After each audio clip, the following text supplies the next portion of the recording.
November 6, 2024. Well, we're getting near these holidays. I'm telling you, it's getting close. I hope you know that it's dark now. It's a little different, right? Okay. But thank you for coming. We want to start with our roll call, and our illustrious secretary will do.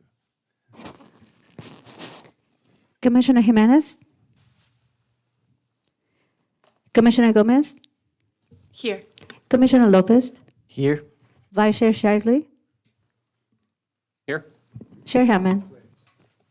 Here, Thank you. Commissioner Lopez will be doing the Pledge of Allegiance. Please stand for the pledge.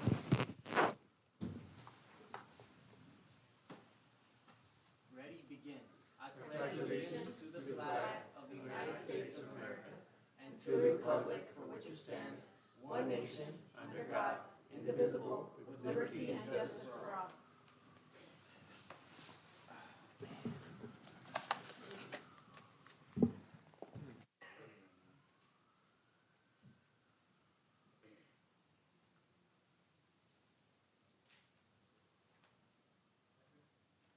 At this time, we move on to presentation. We have no presentation items, so we move on to item 5, consent calendar. Consent calendar A is Planning Commission minutes for October 16, 2024, with any corrections, deletions, additions.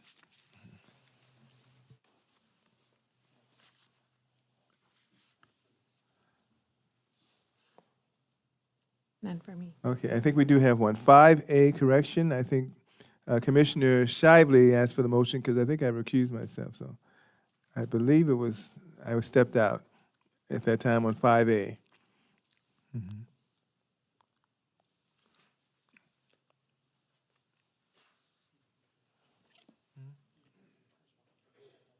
Or I stepped out the second one? The second one, yeah.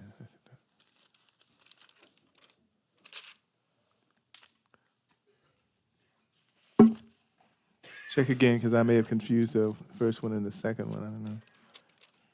I wasn't in the room, so I don't remember. Anyway, other than that, I don't have any issues. Everything else is fine. And if that's not the case, then we'll skip that. Chair Hammond, we have under 6B that you returned to join the meeting. Yeah, I said that maybe it was on Commissioner Shively had done it, and I stepped out. I think it was on the Metro A Street, but I don't know. I might have gotten confused, so if that's the case, don't worry. Okay, we'll make the correction. Okay, yeah, if it is, okay. That was it for me. At this time, we open it up for public comment on the Planning Commission meetings, consent calendar A. Does anyone have a public comment on this item, 5A consent calendar? Seeing none, we close the public comment and bring it back for a motion. It's been moved by Commissioner Lopez, seconded by Vice Chair Shively. Commissioner Gomez? Commissioner Lopez? Yes. Commissioner Vice Chair Shively? Yes. Chair Hammond? Yes. With a vote of 4-0 and 1 absent, this motion is approved. Thank you very much.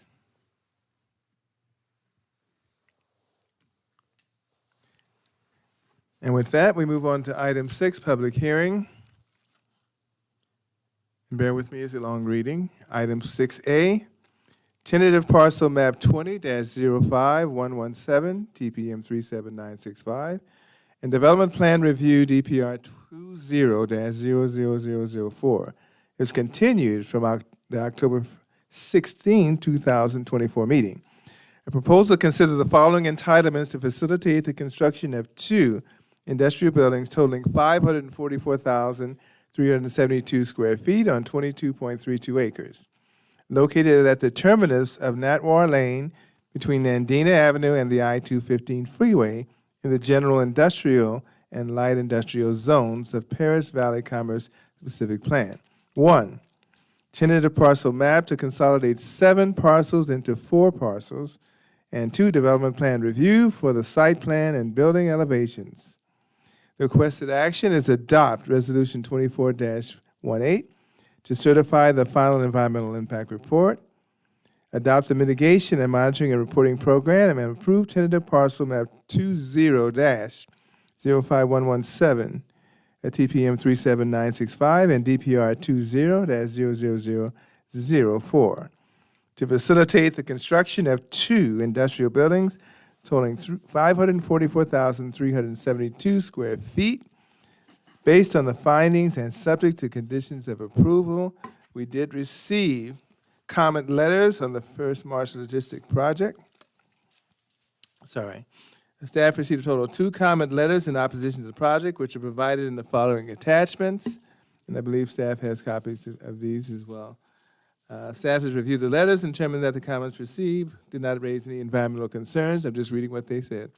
And that have not already been addressed in the final EIR prepared for the project. That's the letters that we do have them in front of us. And with that, is there any ex parte communication, ad hoc committee meetings, or drive-by site visits? Okay. I was by the site today. Yes, I went by the site yesterday, very specifically. Thank you. And now we go to Mr. Nathan Perez. Good evening, Mr. Chairman, members of the Planning Commission. The project before you is the First March Logistics Project. The applicant is Mr. Paul LeBeau from First Industrial. So the project is generally located at the terminus of Natwar Lane between Nandina Avenue and the I-215 freeway, located west of the March Air Force Reserve runway. Some of the surrounding land uses include the BIP Industrial, which is also known as the Target Industrial Building, that's located within March JPA to the north, across Van Buren. Also in the county of Riverside, to the west, across from the freeway, is also has a bunch of industrial warehouses.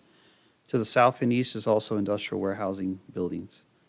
The site, I'd like to point out that the site is not near any sensitive receptors. The nearest sensitive receptor is a mile away. So the current project site is currently zoned light industrial and general industrial, surrounded by light and general industrial to the south, also general industrial to the east, and also industrial zoning to the north within March JPA. Currently, the light industrial and general industrial allows warehousing such as the project that's before you tonight. Here's a site photo of my inspection. This is off from Van Buren Boulevard, looking to the south. And if you notice, the site is currently vacant. Here's a site photo looking west from Western Way, and behind there is the I-215 freeway. Here's looking east from the I-215 freeway. And here's a view looking north from Natwar Lane, which pretty much in the background is the Target Industrial Building. Here's the proposed overall site plan, which consists of 544,000 square feet of industrial within 2 project sites or 2 buildings. And the next couple slides, I'll provide a detailed presentation on each building. So here's building number 1, or parcel number 1, which proposes 419,000 square feet, or 419,031 square feet of industrial within 19.9 acres. And if you notice, there's 3 points of access along Natwar Lane.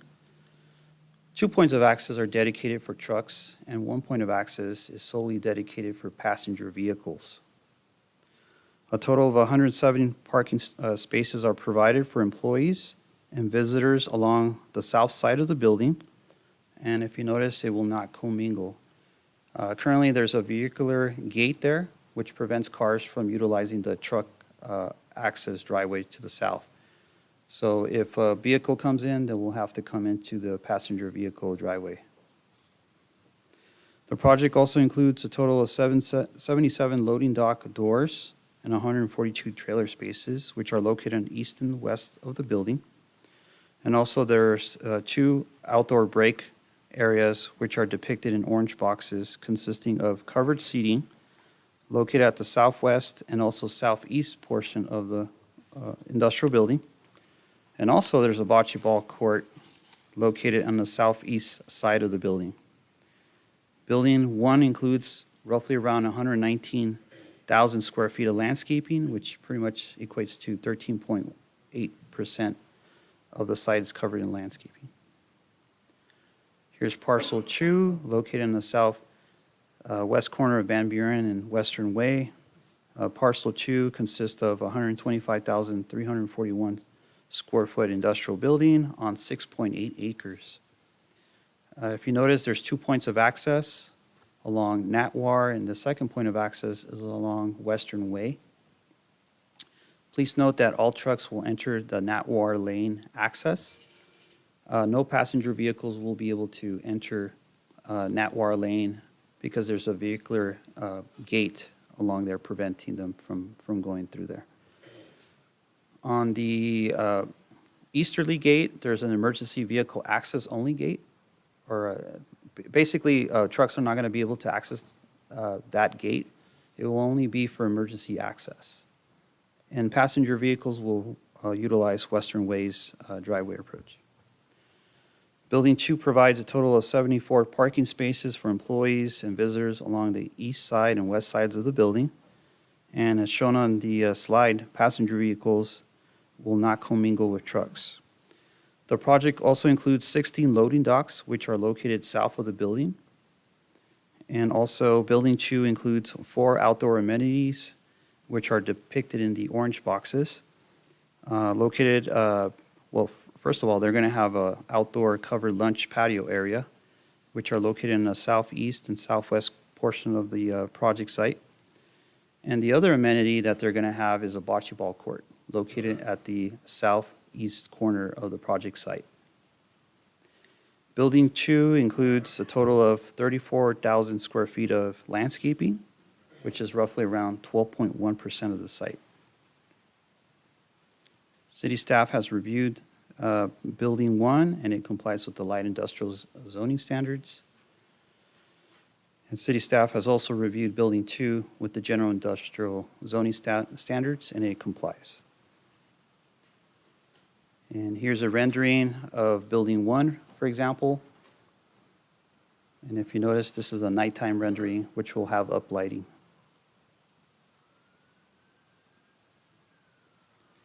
So here are the building elevations proposed for building number 1. Staff has collaborated with the applicant's architect, and we actually upgraded the architecture.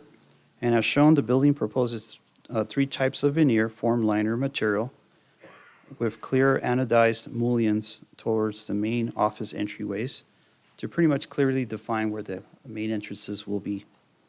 The building also has varying roof heights, staggering walls, and also it provides a base body and cap. And here's Building 2, which carries the same, almost the same design standards and materials. And overall, both buildings comply to the Paris Commerce Center specific plan architectural standards. So as part of the project, an environmental impact report was prepared for this project. And during the notice of availability, staff received a total of 8 comment letters from Agua Caliente, AQMD, California Department of Fish and Wildlife, EMWD, March JPA, ALUC, Riverside County Flood Control, and RTA. And none of their comments raised additional environmental concerns that have not already been addressed in the EIR. Also, during the EIR, it actually included that all impacts have been reduced to less than significant, with the exception of greenhouse gas emissions and transportation. And therefore, the adoption of statement of overriding considerations would be required in order to approve the project. So before I conclude, like Chairman Hammond mentioned, we did receive 2 letters which were distributed before you for consideration. Staff reviewed their comments, and based on this review, none of these comments raised any additional environmental concerns that have not already been addressed in the environmental impact report. So with that, city staff recommends that the Planning Commission adopt Resolution 2418 to certify the environmental impact report and adopt the mitigation monitoring and reporting program, statement of overriding considerations and findings of fact. Also to approve tentative parcel map 37965 and development plan review 200004, subject to the conditions of approval. This concludes my presentation. I'm here to answer questions, and also the applicant is here to answer any questions you might have for him. Thank you, sir. We appreciate it. And at this time, if the applicant would like to make a statement, presentation, just come forward. State your full name and spell your last name for us. Yes, good evening, Commissioners. Paul Loubet, Loubet. I'm with First Industrial, 3536 Concourse Lane in Ontario. Appreciate being here. As you can see from our DPR number, it's taken a while. We've worked with Nathan, Brad, and Patricia, and Kenneth, and we had a couple ad hoc meetings as well with the commissioners to try to make this right. I talked with Ruben tonight and Mike, and I think we went through 19 different site plans because we wanted to be thoughtful. We wanted to do this right. We're long-term owners of real estate. We have 6 other buildings in Paris right now. We want to be good neighbors.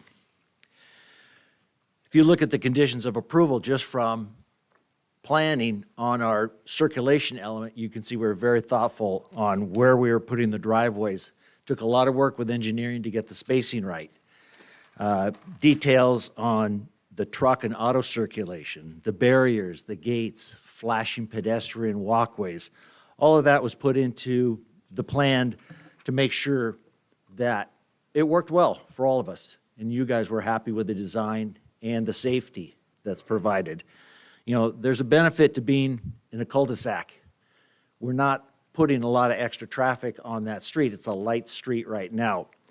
But the other bad part is we're one way in, one way out.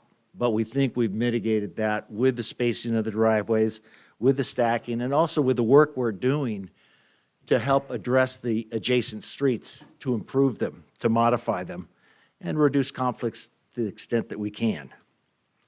You know, as Nathan said, we have a project that fits into the zoning, doesn't require any variances.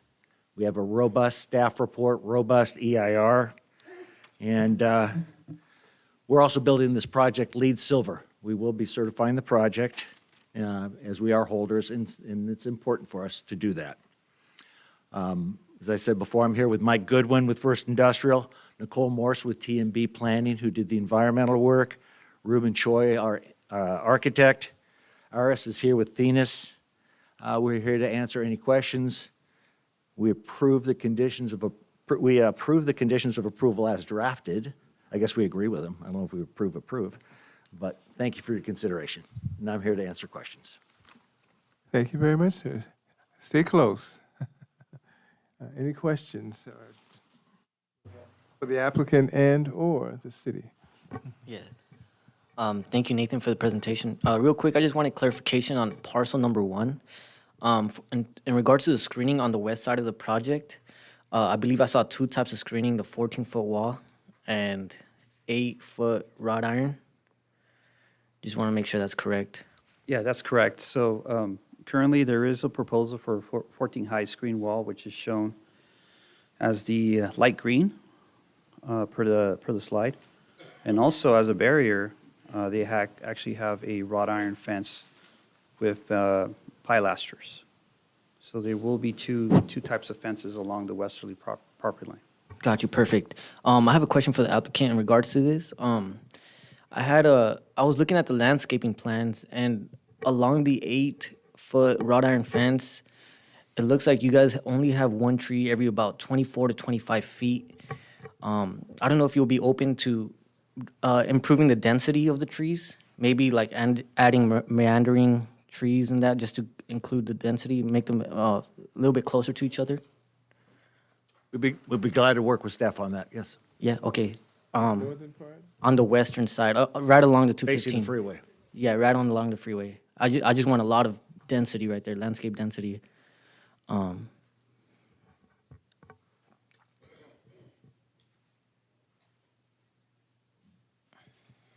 think our architect can elaborate a little bit All more right, on that. thank you so much.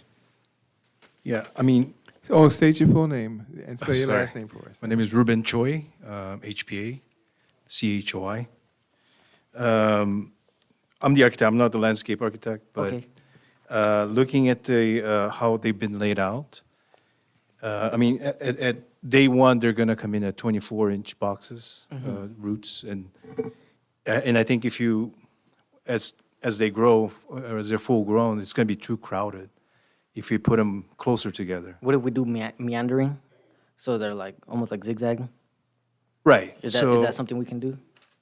like offsetting each other? Yeah, exactly. Yeah, the strip is very thin, but yeah, we can try to do more variation on that. Okay, thank you so much. I appreciate that. And then another question for Nathan. In regards to the airport being to the north of the project, were there any concerns with the height, the elevation of the building, and any like disruption with the wind and planes landing and taking off?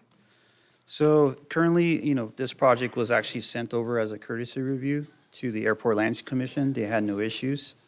And it's pretty far away from the center line of the runway, so. Okay, so it shouldn't pose any issues? Okay, perfect. Thank you so much. Okay. Thank you. Thank you for the presentation, Nathan. Really appreciate it. I just had what, I believe I saw it on here, but I just want to confirm, is this going to be a spec building as well? That's correct. Yes? So there's no tenant at this point, there's no leads on a tenant, there's no idea who's coming in at all? Okay. Let's see. You did mention, just to confirm, that the nearest sensitive receptor is 1 mile away. I remember that in your presentation. Let's see.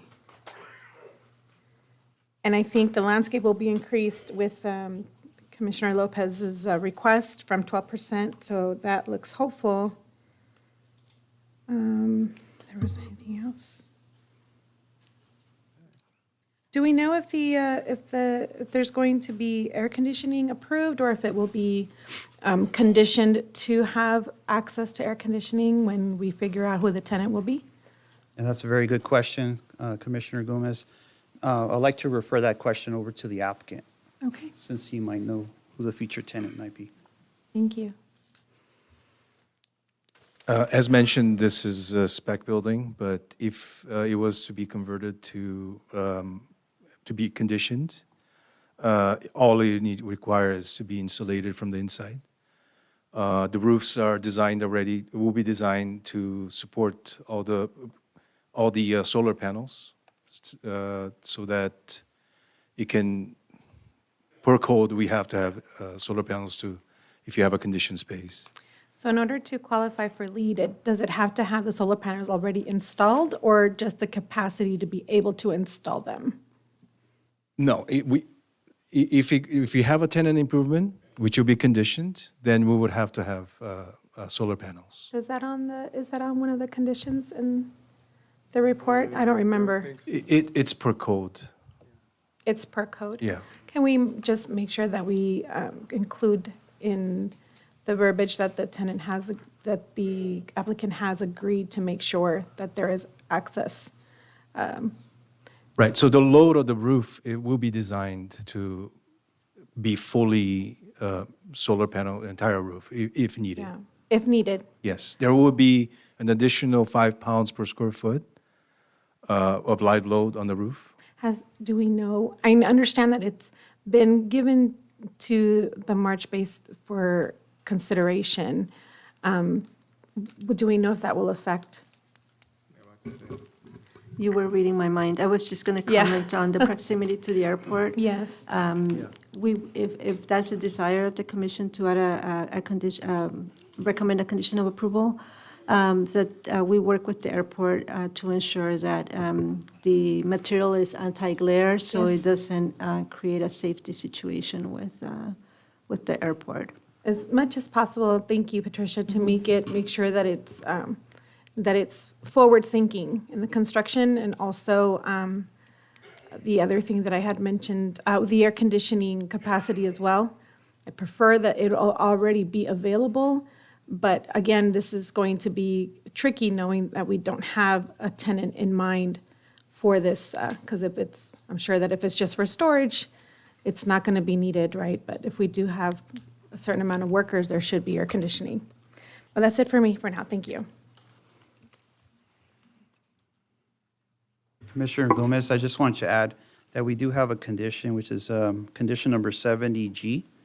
It talks about rooftop solar panels, so any type of proposal to put solar panels will have to go through the Airport Land Use Commission. What was that number again? Number 70G, 70? 7? yeah, 70G. 70G, okay, thank you. Yeah. I had the same question. 70, where's 70? That's the, Where's 70? which page is that on? I think we're having a I've hard got time finding it. 27 here, I don't know what's. We have 27 pages. It's page number 13 of the planning conditions.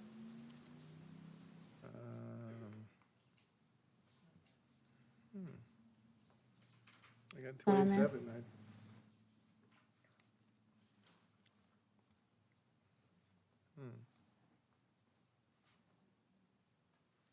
You're 27.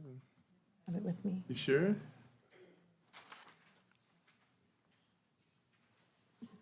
I think we stop at 27 on, 27, Conditions of approval, stop at 27. page 11. oh, okay, you got it, you're Yeah. right. Yeah, you're 13, yeah. Page 78. I know. You're right, that's March, right? Yeah, these are all the conditions that were provided Right, to right. us by That's the wrong. airport That was staff. in engineering. Yeah. Okay. Which one was that? Number 70G, G, okay, page 13. okay, thank you. Sorry, I should have clarified. That's okay. Thank you, Nathan. It's 70, I said, okay, okay. Nathan, is there an elevation of the freeway elevation, westerly elevation, in color? Or rendering? I think they skipped that See portion, if I the have most here. important shot, and they Yeah, didn't render it. I don't have a 3D rendering of that side. But we do have an elevation here of the west elevation of the building with the I-215 freeway that faces there. And then just to point out, the loading docks you won't be able to see the loading docks because there's going to be a 14-foot high screen wall. And also there's going to be a berm that's going to reduce the visual height up to 8 feet. So currently, that's the only elevation I have for the commission right now, so.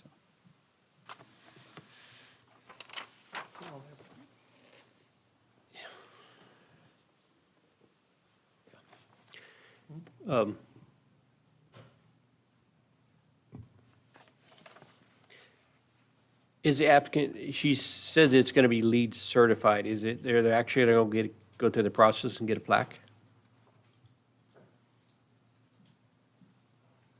I didn't hear the whole question.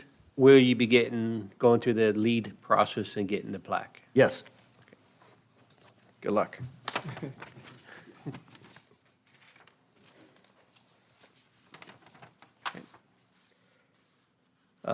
And will you be acceptable to increase your box trees from 24 to 36 inches?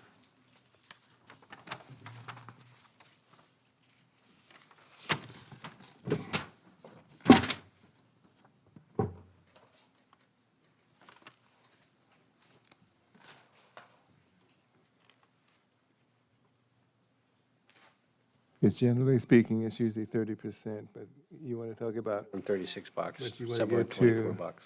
you want to increase that, I guess, from 30% to. I think the answer is yes. Okay, thank you.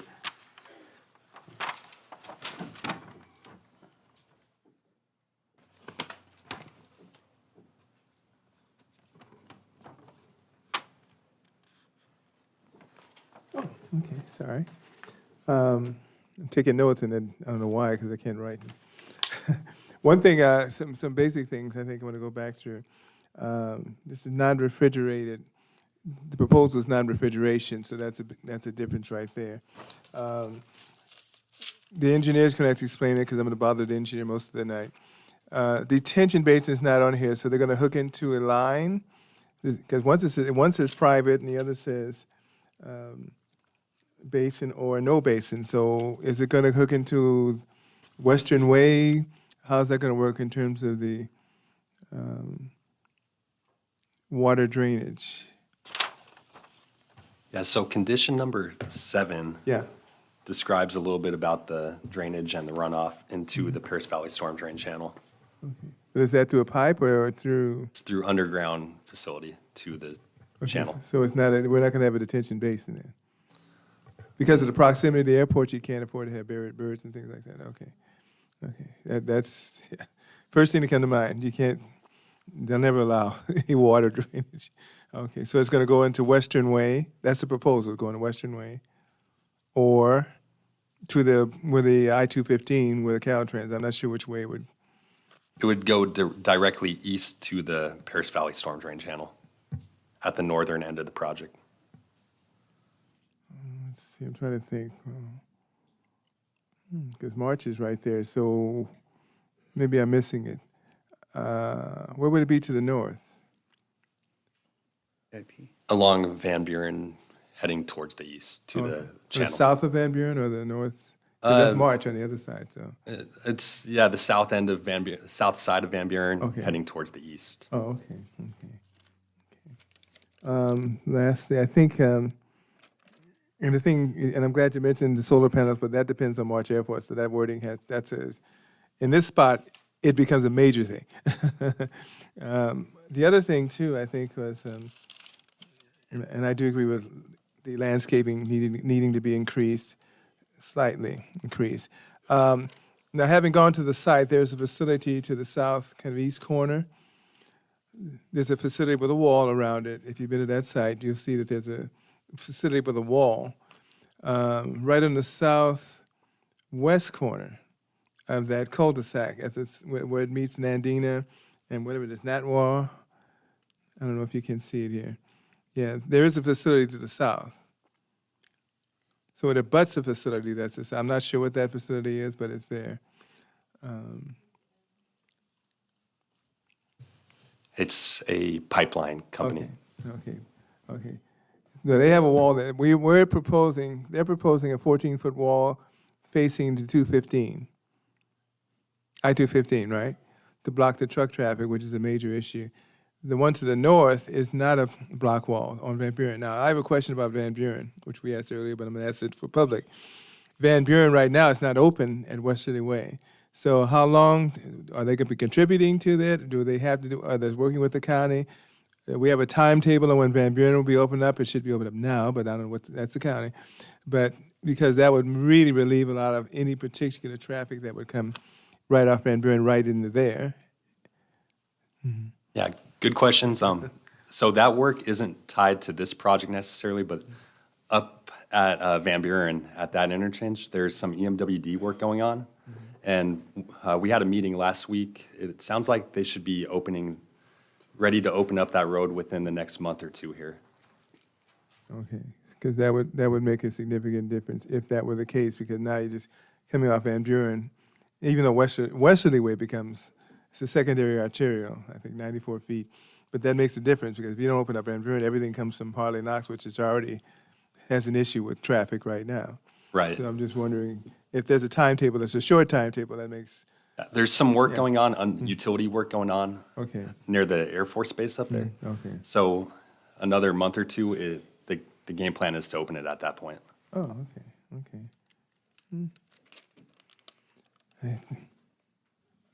I think that's pretty much it for me. I think, the uplighting we have to be careful of because of March Air Force Base, because you don't want it shining in the scream. But so that's one of those things where it really has to be, looked at, because it's not shining up. That's a delicate one. Uplighting at that location right by the runway can be interesting at night. So, but that's up in March. And if March, it has to go through March anyway. So that's about it for me. Any other questions for them? I think I'm. Okay. It's the same commission? Okay. Thank you very much. Thank you very much at this time. We open it up for public comment. I believe we have some, if we do have, some speakers that have already sent in sheets. I'll ask Sylvia. If not, that doesn't mean we won't ask you to come up. We have one speaker for this item, Jillian Melnez.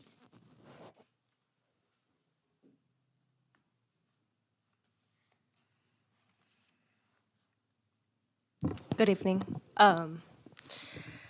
I know that you guys have your hands tied with this one. It's an industrial zone. I understand. I'm not coming up here to tell you to deny it, but I am coming up here on behalf of Paris Neighbors in Action to reiterate some of the really great points you guys said and hope that you push for those and then maybe offer a couple more. First off, Paris land is a really hot commodity. You guys obviously don't have the power to stop this development, but you do have the power to ask for more. And hearing from this developer, I would hope, it sounds like they're willing to work with us in the community and do something that can actually be beneficial for us. To reiterate, absolutely, I think air conditioning is an essential thing that needs to be included in this build. Our summers, I mean, you guys were here. We hit over 110. Over the next couple of years, we're projected to hit an average of 9 degrees more per day. Imagine that summer that we just had, 120 degrees. It's not fun. Air conditioning is not a matter of comfort. It's a matter of just human basic dignity and workers' rights.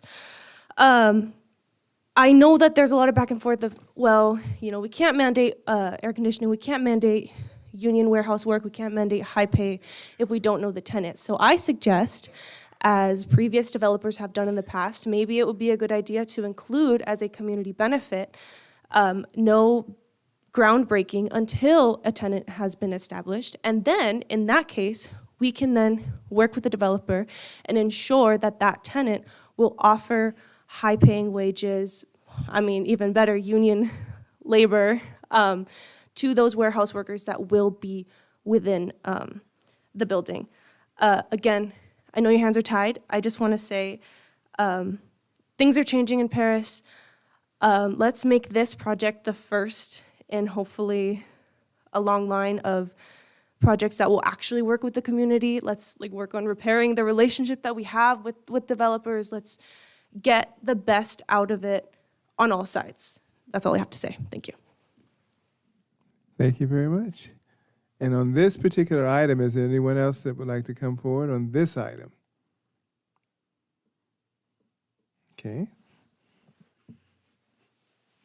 Speak now or forever hold your peace. Okay, with that, we close the public comment portion and come back to the commission for a discussion. Chair Hammond, if you. Oh, yeah. Well, there was nobody. So, okay. If the applicant, it's been a long time. If the applicant would like to have a response, you're welcome to come now. It's not mandatory, but if you'd like to. Okay. Thank you very much. But we have attorneys here. Thank you very much, Mr. Attorney. With that, no response. And with that, we come to the commission for any discussion. And anyone? When I started looking at the project, my biggest concern was with the screening on the 215 freeway, because as it is, we have a lot of industrial projects along the 215. I feel like some of them didn't do their due diligence and screening the project. So I do appreciate the applicant's willingness to add more trees to that. I feel like it's going to help with including the density. I feel like it's going to help with the screening, and it's going to reduce the amount of visual effect it's going to have for the warehouse along the 215. And I do want to appreciate the applicant's attention to detail on the elevations. I feel like it looks pretty broken up for its size, and it doesn't really scream warehouse building to me. It's in the right zone. It's a mile away from any sensitive receptors. There's no residential, there's no commercial in the area. I have no issues with it.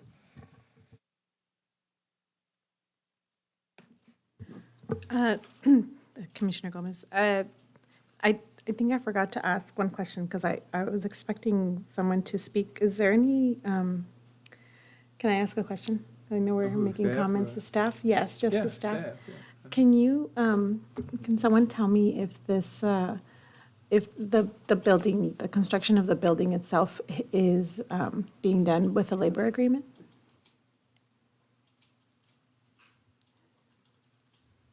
I just assumed it was, but since I didn't see any of the brothers stand up or sisters, and I don't know now.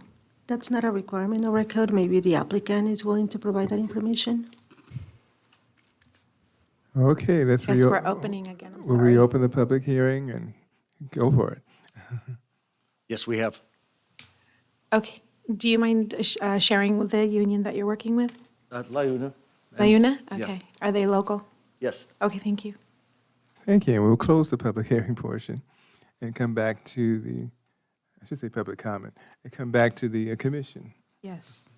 Okay, just wanted to, did you want to say something, Commissioner Lopez, before I? Okay, thank you. All right, so I What was that? I guess someone who didn't sign up to speak. Oh. Chairman, I recommend reopening the public comment to allow Oh, anybody. I thought I heard someone. I knew that. Okay, we can reopen the public comment. Someone wants to come and say something. I heard something, I just didn't know who. Yes?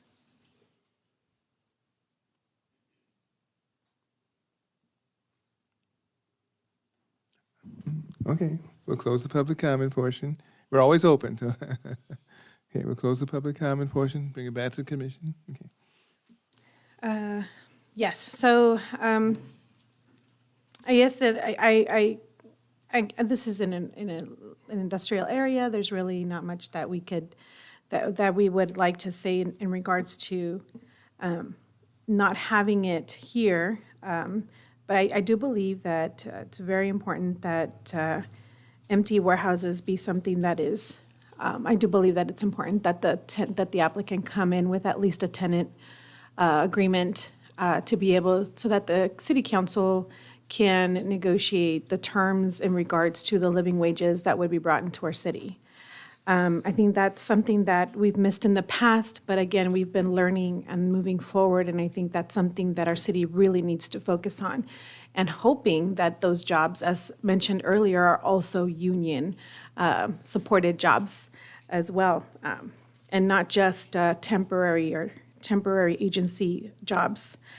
Let's see, I have a list here of empty warehouses that was given to me in August of this year, and I know that there's some that are not included of some of the warehouses that are in the area, in our city, that are not included in this here as well.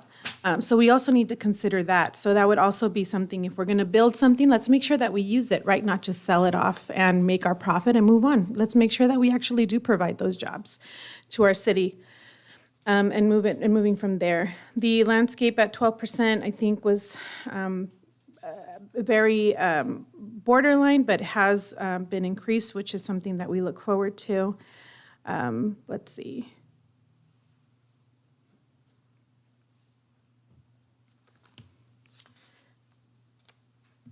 So I would like to recommend that the tenant be confirmed in order for the city to negotiate details of the employment. If that can be added as a condition of approval, I'm not sure if that's something that can be added. Or a recommendation that will be made to city council once this is presented to them. Commissioner Gomez, Yep. if I can just add, this item will not be going to city council. Oh, okay. I see. Well, that changes everything, doesn't it? I'll wait for now, if anyone else would like to say something.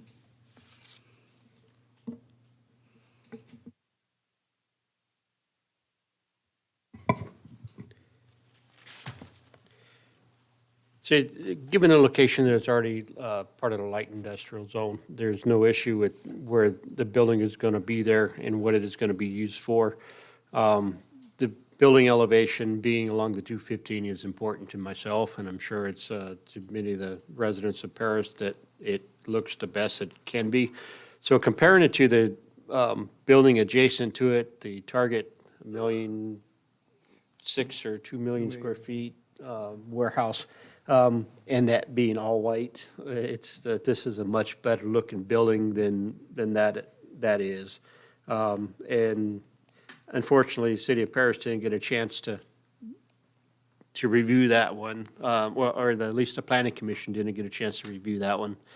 But I do like the fact that the colors being used, it's to me, it's a little bit dark, but I think the colors go well with each other.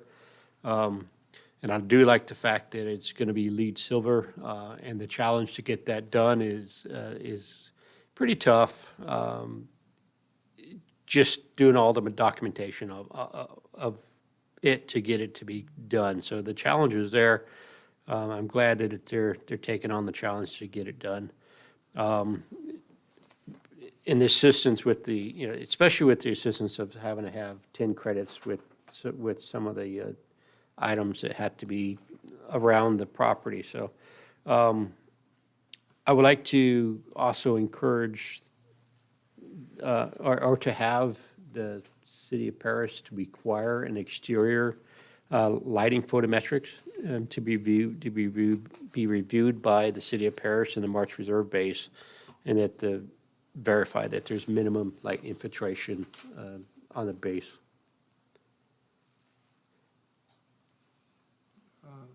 Photometric Photometrics, plans. yes. Not just of the ground, but of the elevation, uplighting. Okay.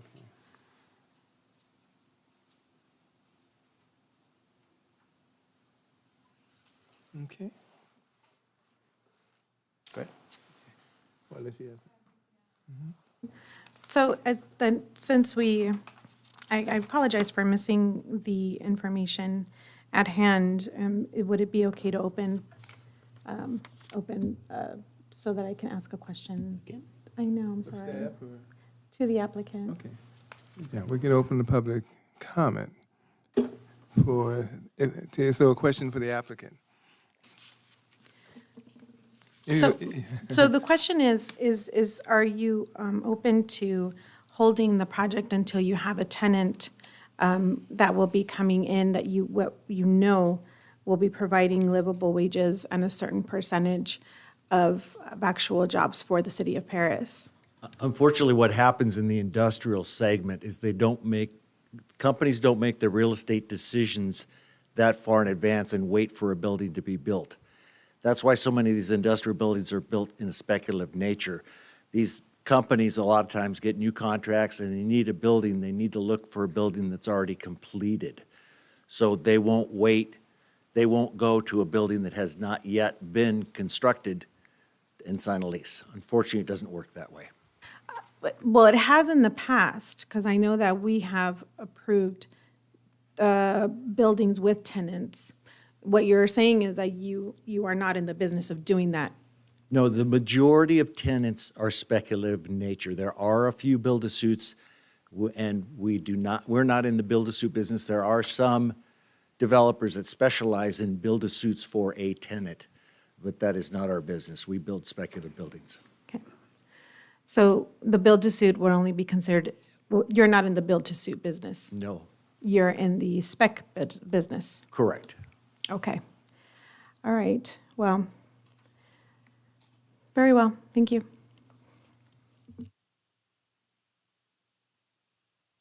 Okay, I appreciate it. I'm not going to prolong the agony. This location, as I said many times, I'm on a case-by-case basis, and this location is no question about this when it's going to be industrial. That's just the way it is right across. Oh, you're right, close public comment. And then I start commenting, right? No, I should have closed public comment, then I start commenting. Okay, I close the public comment, now I can comment. Okay. Yeah, I'm human, what can I say? I have no problem with the, I'm not, in this area, it pretty much dictates what you're going to do. Whatever opposition, I'm sorry, it's right next to the runway. So this dictates what's going to happen there, period. End of discussion. Now, what we can do as commission, and we can start talking about architecture, add more trees. I mean, 12 to 15 is a little low for me. because I'd rather have higher. But the things like landscaping, that we really can push that, and if there's a need for that to increase, I would really appreciate that going higher, even if it was up to 18 or something. I like trees and obviously CO2, and that's the very least we could do. I have no problem with the architecture. It's a beautiful design, and I'm not going to take personal credit for it. I say the Planning Commission, the City of Paris, takes credit for it. No one else does this. We really, really are the Landscaping and Architectural Planning Commission of Riverside County, because we drill you, because we want something to look nice. So if we're going to have warehouses, we want it to at least look nice and something we could be proud of. So we have to do it. But I have no problem with that area. I think one of the things that I don't have a problem with is we have the screening of trucks from the I-215, because you look at county, they don't care, but this is not the county. Okay? The city side, we at least want to screen it. I think the 14-foot wall makes sense, and at least you have a buffer there, so that does make sense there.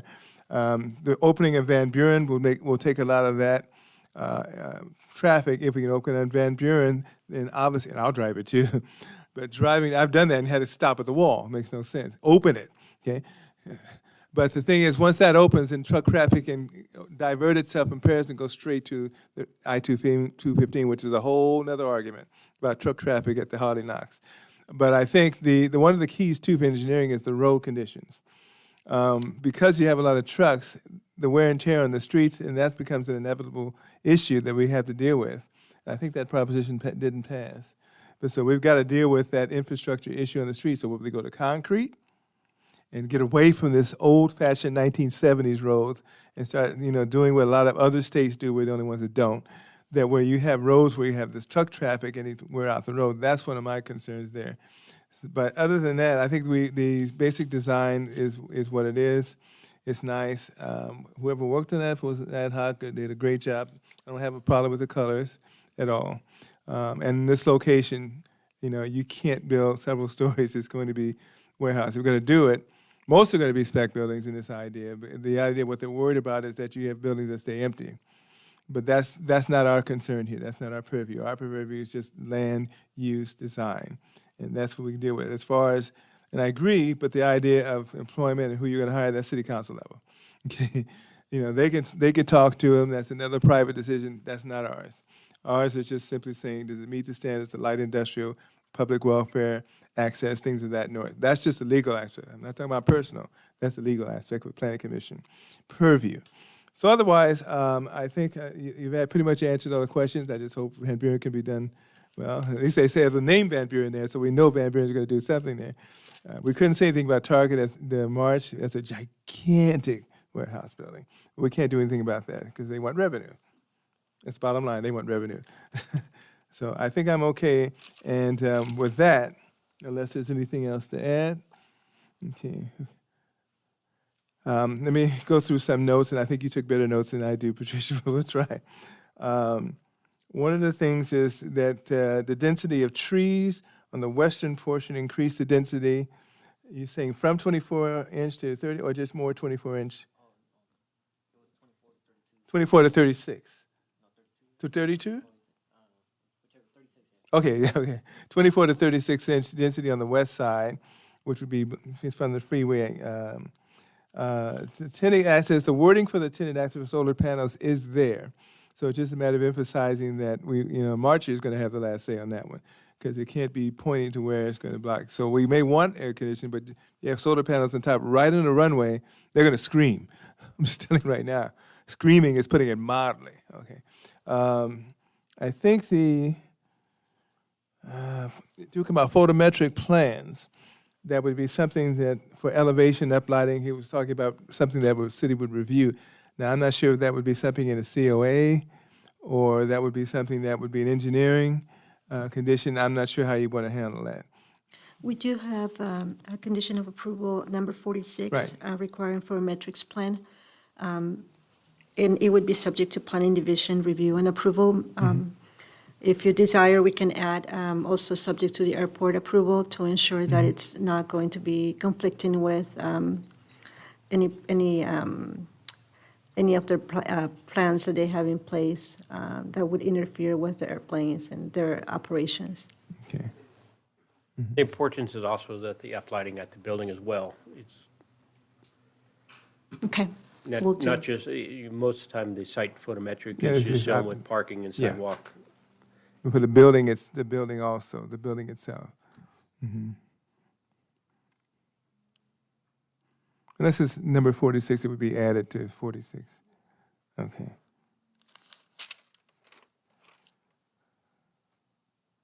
Okay, I think that's.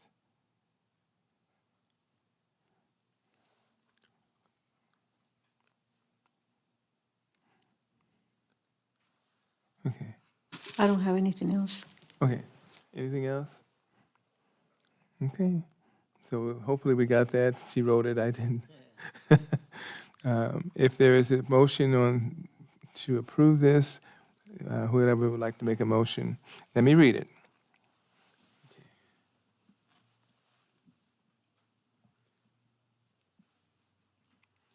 This is tentative parcel map 20-05117, TPM 37965, and development plan review, DPR 20-00004.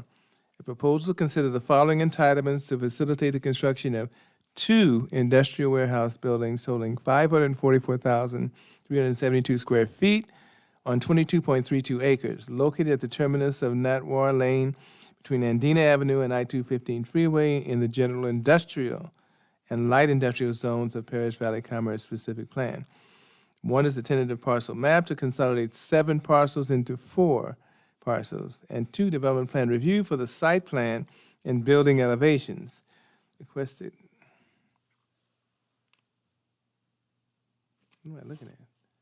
Oh, and I think that's it.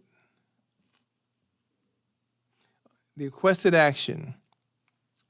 Adopt Resolution 24-18 to certify the final environmental impact report. I don't think I need the SEH.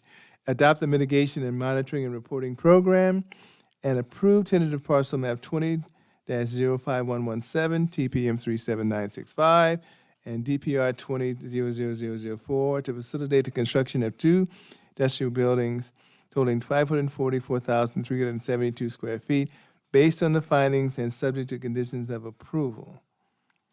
Was there a statement about overriding considerations? We don't have that here.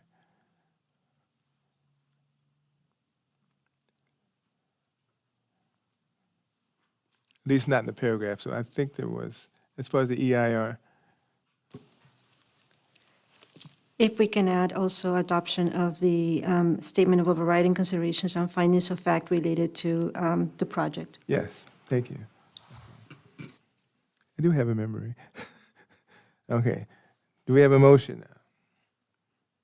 Moved by Commissioner Lopez.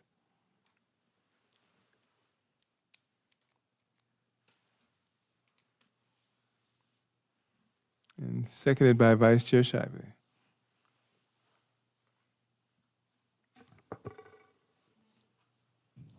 Commissioner Gomez, No. Commissioner Lopez, Yes. Vice Chair Shively, Yes. Chair Hammond. Yes.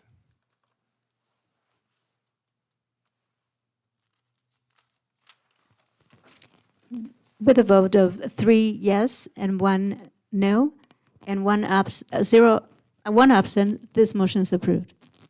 Thank you very much.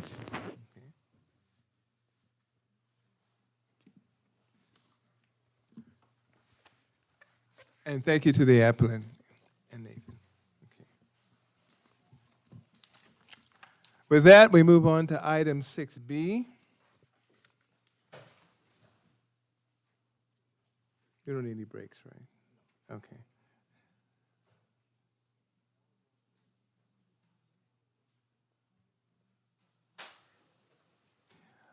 Item 6B is Development Plan Review, DPR 22-00018. A proposal to construct a 643,419 square foot industrial warehouse building on 2 parcels totaling 33.51 acres, located south of Ellis Avenue, north of Case Road, between Getz Road and the I-215 freeway in the light industrial zone.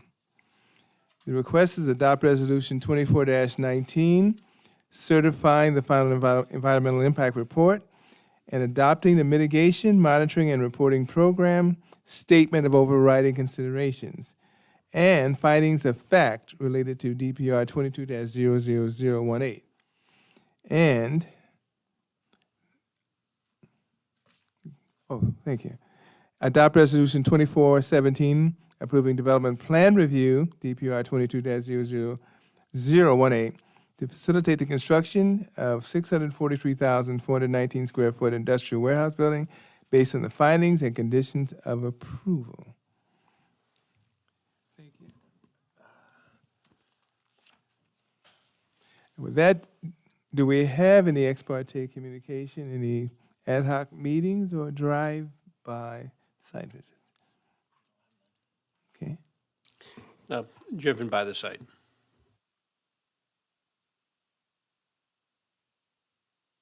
Yes, I went by the site more than once. Right by the paintball over there, I know. Okay. And with that, our presentation. We did receive, I'll say it for you, Alfreda. November 6, 2024, 6B, comment letters for Ellis Logistics Center project, which I believe are on file with the city. 2 comment letters in opposition to the project and response to comments prepared by the applicant's CEQA consultant. Additionally, staff received 4 comment letters in support of the project, also provided in the attachments. Staff have reviewed the letters and determined that the comments received did not raise any additional environmental concerns that have not already been addressed in the final EIR prepared for this project. Okay.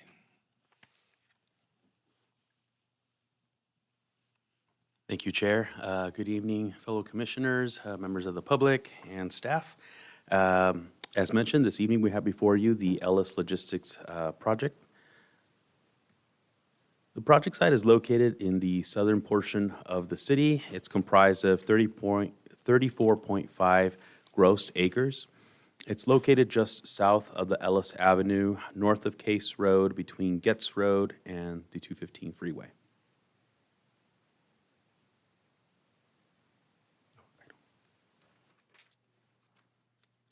With respect to the general plan and land use designation, it's consistent with both as light industrial. And as you know, within the light industrial, warehouses are allowed with a development plan review process.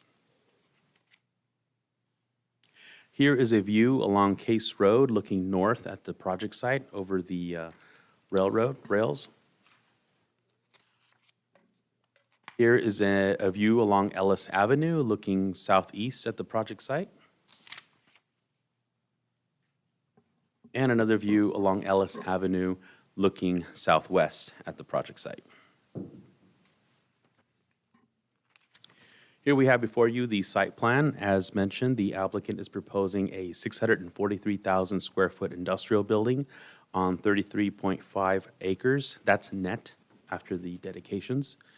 As part of the project, the applicant will be dedicating and offering 5 acres of open space to the Riverside Conservation Association, RCA.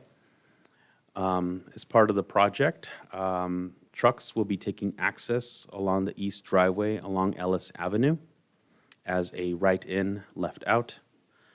And auto access will be from the west driveway, also right in, left out. But the employee parking will be separated from truck access and truck parking on both bays to the north and to the south. As part of the project as well, the applicant's proposing 2 outdoor amenities as well as 1 interior amenity. With respect to the city-adopted truck route, the applicant will be respecting and following the route nearest to the 215 freeway to the subject site.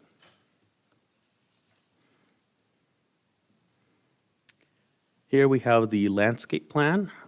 This project site, again, is in the southern portion of the city, not in the Paris Valley Commerce Center specific plan. Therefore, with respect to the Paris Municipal Code, the landscape percentage is 10%, but the applicant on all 33 acres are proposing 15.12%. So that's a lot. And it's all drought-tolerant landscaping. With respect to the development standards, they are all met. And with respect to the parking standards, they're all met with a surplus of 23 spaces. Here we have a three-dimensional rendering of the building, as well as a night rendering. As you can see, it has accent lighting along the walls, as well as upward or accent lighting on the landscaping as well. With respect to the building elevations, I believe, Ms. Arvizu, there's a color board, if you don't mind providing that to the, thank you. As you could see, the building elevations, the architecture for the building is modern. The construction will be painted concrete tilt-up. It will have low reflective windows. There will be angled wall articulation for the offices along Ellis Avenue. The paint palette ranges from tans, grays, and beiges that staff feels complements the vertical tile that's being proposed for the building. And overall, it provides overall interest and symmetry to the building.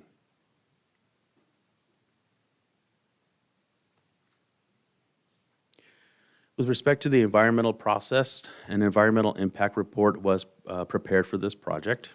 The EIR was prepared in compliance with CEQA guidelines. The EIR concluded that all impacts have been reduced to less than significant. During the period that the project was being open for public review, staff did receive 10 comment letters from 10 agencies, jurisdictions, and individuals. None of the comments raised any additional environmental issues that weren't already addressed in the EIR.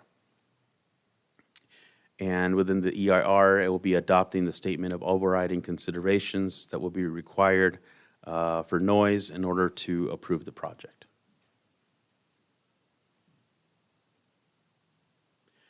Therefore, staff's recommendation this evening is for the Planning Commission to adopt PC Resolution 2419, certifying the final EIR, and adopt the Mitigation Monitoring and Reporting Program, the Statement of Overriding Considerations, and Findings of Fact, as well as approving PC Resolution 24-17, approving DPR 220018, subject to the conditions of approval.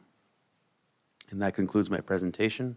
I'm available for any questions that the Planning Commission may have. We also have the applicant, Ms. Courtney Wing from Newcastle, and she's also here to provide any additional information that the Planning Commission needs. Thank you. Thank you, sir. Thank you for your report. If the applicant would like to come forward at this time, and you might as well stay up front because we may have a few questions. Oh, yeah, I know. We never have questions, right? I know your name, but just state your full name and spell your last name for us. Okay. Yep. Good evening. My name is Courtney Wing, W-I-N-G, and I'm here on behalf of the applicant and property owner Newcastle Partners. I just want to take a moment and thank staff. It's been 2.5 years, I believe, that we've been working on the project with staff, and a tremendous amount of detail and effort goes into these projects to get us to the hearing this evening. So in particular, I want to thank Alfredo and as well as Patricia. I'm sure they don't get as much credit as they deserve. They deserve a lot of credit. And just a quick note, we did try to take a lot of what we know the Planning Commission cares into consideration. In addition to the 15% landscape coverage, we did upsize the trees from 24 to 48 inches. We tried to create a really interesting architectural design, as well as other elements as well. So hopefully we met your expectations this evening, and thank you for your consideration. Thank you very much. And at this time, are there any questions for the applicant? I'm sure there are. I have a quick question for Alfredo. Yes, sir. Is there a project or is there a building already built on the north side of Ellis of this project site? I believe it's the IDI building. And is there any need for any like traffic lights or anything just for coming in and coming out of the project? I'll let Mr. Brad Thank you. answer that. Engineering does have a condition for a traffic signal to be installed for their truck entrance location. Okay, so just on the one far east of Just on the eastern driveway, Okay. correct? And then for the vehicular traffic, they'll just come in like Yeah, okay, just free marginal. flow. Yeah. Okay, got you. All right. And the avoidance area, is that going to be landscaped, or does the landscaping, is it considered into the 15%? Do you know? No, it's not part of the 15%. So is it just going to be all dirt, or? That is, it is to remain as open space, untouched, Got you. undisturbed. Okay, no worries. And that's per the RCA's request, All right. So it's like a reservoir for the. so to speak. Yeah, Okay. Yeah, just open space. And I noticed there's no landscape on the outside of where the railroad track is at, on the southwest side of the project. I don't know if the applicant, this question goes out to you, if you'd be willing to do off-site landscaping with trees along the wall closer to the train tracks. Well, there is, I believe, a small sliver of landscaping. Did you want that landscaping to be increased? Or? No, just in front of the brick wall where the parking lot's at. I think there's none in that area. In the, along the train tracks? Yes, exactly. I believe that belongs to the railroad. Oh, okay. So So I there's don't it's not think possible. that they, yeah. Got you. So it's just gonna be the brick wall, basically, or the concrete wall. Right. Got you. Okay, no further questions right now. Thank you. You.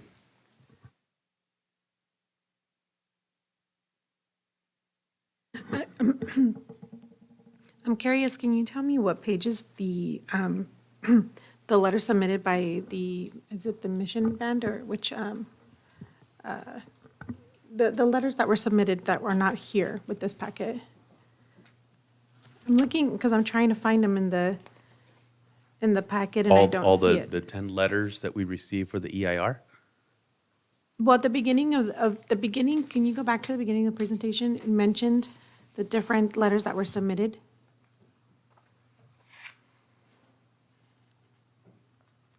In other words, was it part of the EIR package that we normally would be going to city website and see the comment letters? Like All you see the 10 Riverside comment, From the Plus? city of the- Menifee. The 10 comment letters are online under the EIR CEQA component. The SUGA component. Correct. The packet that you have in your hand are the comments that we received just recently with responses to them. I see. Okay, thank Yes. you. You're welcome.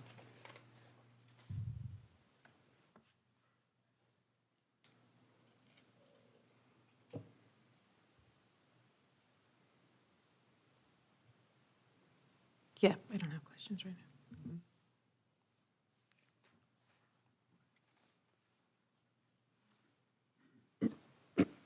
Oh, I'm waiting for him.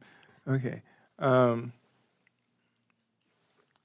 What in conjunction with that, before I ask my question too, that's why I always tell the city that it's not just a matter of the questions, but the responses should also be posted. I'm very transparent.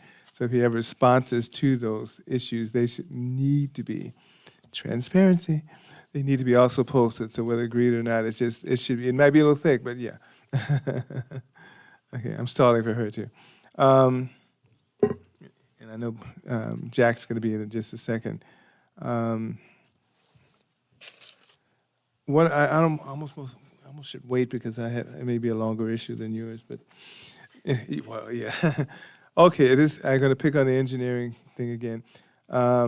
Let me start with the signalizing on where's the signal going to be, because that really slipped by me. Where it says truck access only?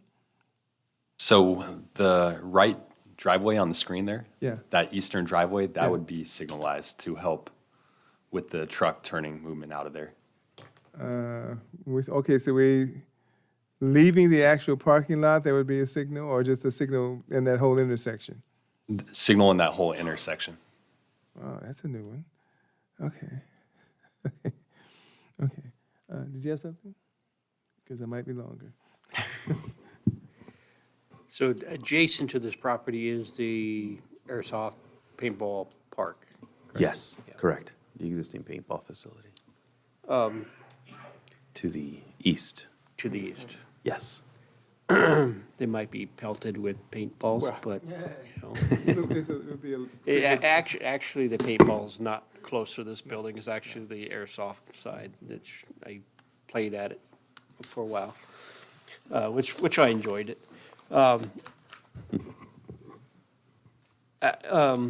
I know there's been so many reiterations of probably elevations too as well. Maybe the applicant can explain why he chose the colors and the materials that he chose for this building. And, you know, I think it needs a little bit more improvement than what they currently show.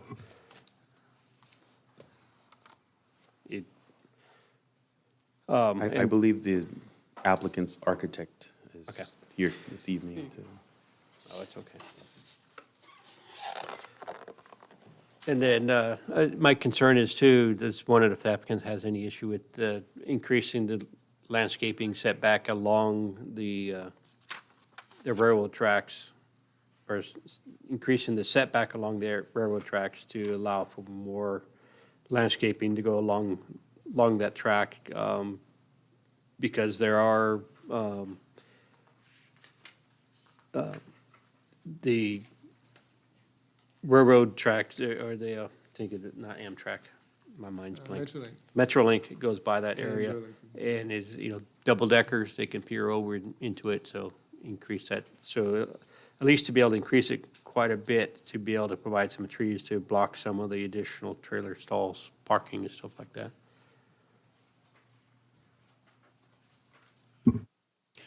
We can certainly raise that to the applicant. I do know that where the bocce ball and the employee vehicle parking to the south west of the project site, that's open with columns and tubular steel, so people will be able to see some vegetation there. And also everywhere where the employee vehicles are at, that'll be tubular steel fencing with columns, so the vegetation will be seen as well. But we can certainly raise that question to the applicant. Okay, and then the truck parking has a 14-foot high fence, but the car parking has a wrought iron fence, correct? That is correct, sir. Yeah. So you can actually visually see the bocce ball court, people playing at that area as well. So, and then Yeah, you'll be able to see the bocce ball area at certain angles. and then trying to verify location of trash enclosures. Yes. At the southern portion, there's the trash enclosure where the bocce ball is, just slightly to the right of that. Interior, Within the bays where the trailers are at, that's where the trash enclosure is. There's also another one in the northern portion where the trucks will be gaining access. Just left to that is where the other trash enclosure will be. Has CCNR reviewed those locations, and they have to come inside to get access to it? We did route the project to the different agencies. We never received a response from them. Okay. No questions for, any further questions at the moment? Okay. Okay, one of the things I see, going back to the previous slide, there's a proposed rail gate there. The landscaping, I'm sorry? Well, I'm sorry, a rail gate is on the south, That is correct. which means you can't really push it. To what extent is the Burlington Railroad, how many feet does that go in? Or is it just like 5 foot right away in between where their proposed project is? Because that makes a big difference. So if they ever plan to have a rail, like the other one, the Home Depot, you really couldn't do any concrete walls there. So the only thing, we'd have no blocking of those trucks. And I think the concern here is that there's really nothing to screen unless it's to the bottom portion, the very southern portion. There's a wall there, you're gonna have that opening to see in there. So there's really, if you're saying there's nothing we can put there, even on the inside of the property or leaving the rail gate open, would it be possible, like you were mentioning about some landscaping there to block Because if you can't, or that rail gate is there and it's connected to walls. So I'm not sure what the plan is there. Just leave it open and you just look into the truck yard? I see. Yeah, as of right now, the applicant is not proposing connection to the rail. However, in the event they do have an applicant that does wish to connect with the rail, that option will be there, and we can always come back with a modification for the Planning Commission to review that modification. As of now, they just want to leave the opening there for a future tenant. Interesting. Okay. So it's a spec building in essence. Yeah, I don't know, because we've been evolving with this project for a little over 2 years. I don't know if they might have someone in mind or not, but I'll let them Yeah. answer that business portion. Piggybacking on what my commissioner said prior to this, and I'm thinking of a way, Commissioner Gomez. Obviously, we can't, and this still kind of goes to all the industrial. If you're talking air conditioning, things of that nature, but it comes down to state law and what the state requires in terms of mandating that. To the effect, the way you solve that would have not having to go up to the next level. If you had wording to the effect that if there is a state regulation or state law that requires it, put it in the COA. So regardless whether that's a tenant now or a tenant in the future, just like we say that a new tenant comes on, they have to abrogation easements, that nature, maybe that's a consideration. I say we do it, but that's a consideration. That's my legal contract mind. But that's one of those things that would be a consideration in the future. Not telling the council what to do. I'm just saying, if that way, whatever laws there are that will require there be some sufficient amount of, to whatever it would be to sound mitigation or noise mitigation or air, without having to do that, not knowing the tenant, at least you could say, well, if there's such, that would be the state law requires that you do certain things. California State Code, such and such, blah, blah, then you're protected as a city. So you're saying, well, the law requires that you have to have air conditioning vents, you have to have such and such. If we put that there, then regardless of the tenant, that person would have to adhere to the COA. Am I doing okay, Ms. Lawyer? There? So without telling them what to do, at least that would be a requirement that could almost be standard language for future ones, because some cases you have an 800,000 square foot and put air conditioning there. But what is the requirement by the state? Because they keep changing. Yes, we totally agree with you, Chair Hammond.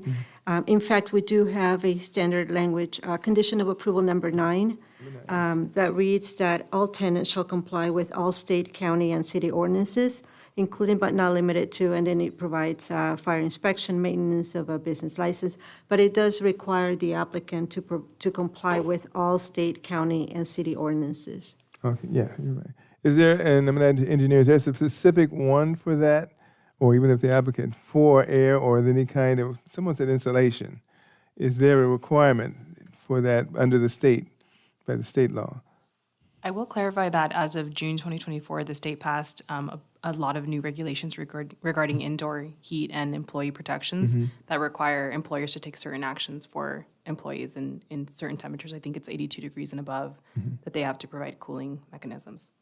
So that may be, and that's, I'm asking kind of the city, because I'm a city employee, if that type of general wording would be something that would be standardized, like we did for graffiti, like we did for maintenance, maybe that kind of thing would kind of help mitigate that issue. So, yeah, so you would, in a sense, we're maybe the only ones that are going to go through it, maybe it doesn't go above us. We may have to say it because it's not going anywhere else. So that's a way of, and that's my contract mind thinking, the way of just stating it without forcing. But it's just, if it's a state law, then you state under state law, but specific thing, 98, AB 98, whatever it is, that would be specific to this kind of thing. I don't know that you want to get that specific because there's always change in state law. Okay, well, okay, how about just state law related to heating, air conditioning, or whatever the case? And abide by, like you have here, you say state, county, federal. You wouldn't be specific because obviously it could be AB 9000. But that's something for you guys. I'm just giving a consideration to work on. But, it's just a suggestion so we don't have to keep saying, are you going to have, are you going to have? Follow the state rules, and they could change tomorrow. We can certainly revise the condition of approval to include some of those items. Okay. it's not a catch-all. No. Because like, like you just mentioned, there is a number of things that Oh, are yeah. being changed by the state. Yeah. So including but not limited to, and then we can include those things that you're interested in including in the condition of approval. Okay? Okay. I knew I'd sneak you in there. Lastly, I'm not going to prolong this, because I hate to get in this, but as it stands now, the trucks are proposed to go to Ellis Avenue. You know where I'm going with this. Turn left, come to the railroad crossing, and these are 18-foot rigs, whatever. Stop at the railroad, assuming the light's going to change at a certain time, so you'd have queuing. Then turn left and go down Case Road to get to the freeway. Since we're already told that we're not going to go from Ellis right by the Metrolink station, your favorite, the paintball, and that's going to be closed off for whatever other reasons, then they're forced to go that way, and that's going to have to be some changes at that intersection that's proposed. Or Redlands is not a truck route. So in terms of what we're laying out on COA for engineering and that one, if Redlands is not a truck route, but Redlands is another route and they all go up Redlands, I'm just telling you that. If you went up Redlands, you got immediately on the freeway. So that's a consideration. I'm just giving it to you guys as a thought, because if you turn right and go up Redlands, if they're not going to go up Redlands, you have to put a pork chop or whatever thing to stop them from it. They're forced to go to that railroad crossing. My concern from the public safety, and that's what we're all about, public welfare, is turning left at a railroad crossing and having to wait. Now, I don't know what's happening at that intersection. I know there might be utilities, but maybe you can elaborate on that point, because that's an issue. And I know the city doesn't have Redlands to there as a truck route, but it's an unofficial truck route. How about that? Okay. So yes, correct. The truck route would be taking Ellis to Case, making that left turn across the railroad tracks. Currently, there's work going on as part of the ongoing IDI project for those off-street improvements. So they have that segment closed to work on the railroad there. But you're correct, the railroad isn't going to go anywhere, so the trucks will be crossing, making that left turn across the railroad and then right turn coming in. But that's the city's truck route, and that's what, this project, other projects along Ellis are conditioned to do with the trucks. It's just more of a concern, and I know it's a longer distance going up. The corners, not exactly impact the coroner's office, right?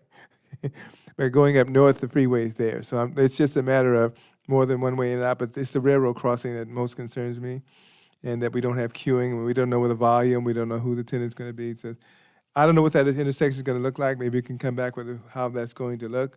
But if the train track's not going there, and I'm down there a lot because I go to Home Depot, but that's an intersection you got to be careful and really concerned about that intersection. And I've been behind a truck there, and they've got to stop before those railroad things there, and you got nowhere to go. So there's a little street there, and then you turn left. So I'm just wondering, in the conditions, it just really just kind of, we see a signal coming out going left, and we're going that way, but I'm not sure. In the condition of approval for engineer, did it mention, what do you call that thing in the street to stop them turning? Pork chop? Pork chop. Thank you, I'm hungry now. But, okay, so stop the turn right. So I just want to make sure it's in here, that would be a part of. So engineering did not have that condition for a pork chop, but that's something we could consider with the applicant to install at the intersection of Redlands and Ellis, just to, deter trucks from making that right turn. I have to double check with our ongoing project with IDI.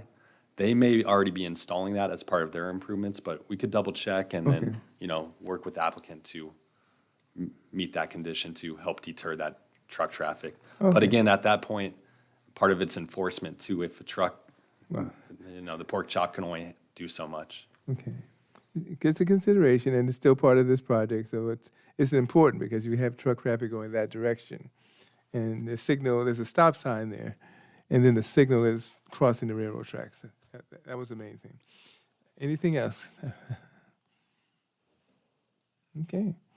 I don't think I had anything else. Okay. That was my only question, really not kind of a concern, but it's more of a safety concern. With that, go for it. Before we open it up again, I don't want to do that again. Just a question for the applicant. Is the applicant willing to do, I already know the answer, but I just want to make sure that we clarify. Would the applicant be willing to do a build-to-suit instead of just a spec building?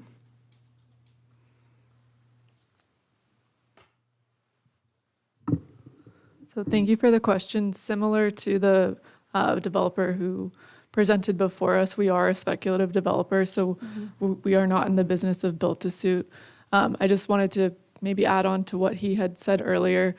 And part of why this specific market is more catered to speculative developers and tenants, as opposed to in some other states, maybe you get more built-to-suit than you do here. Part of it is because the regulatory process requires more of developers and the process is longer.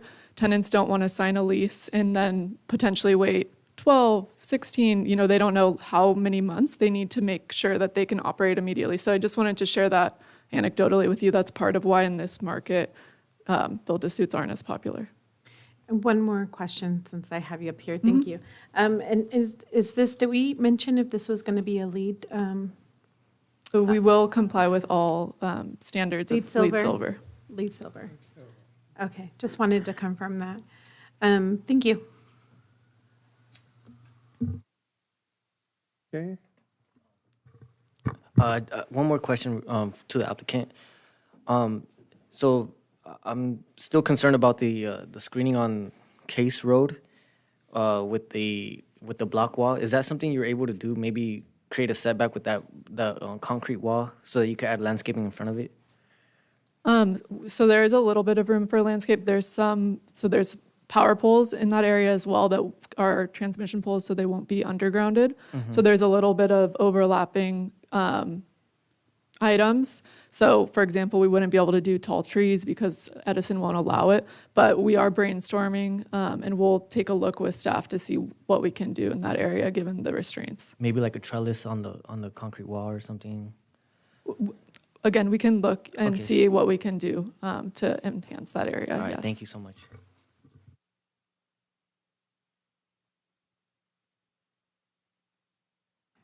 Okay.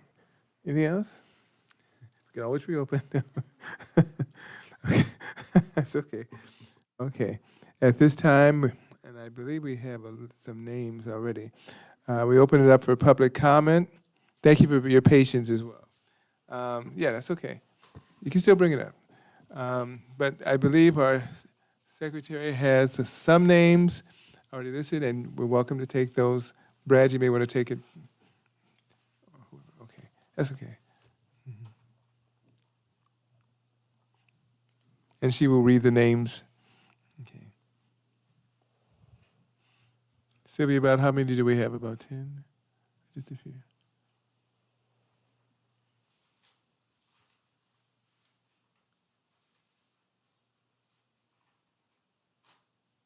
Six? Oh, okay, that's okay. I was going to have you come up with 6 so we can walk up.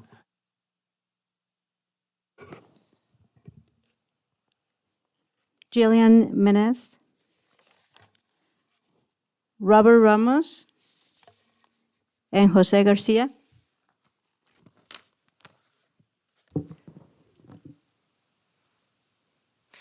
Good evening again. I want to thank you guys for, again, for your diligent questions. And once again, I do understand this is an industrial zoned project. There's not too much you can do. I want to reiterate the previous points that I made. I know that it's difficult to get these things that we're asking for, but if we can keep pushing.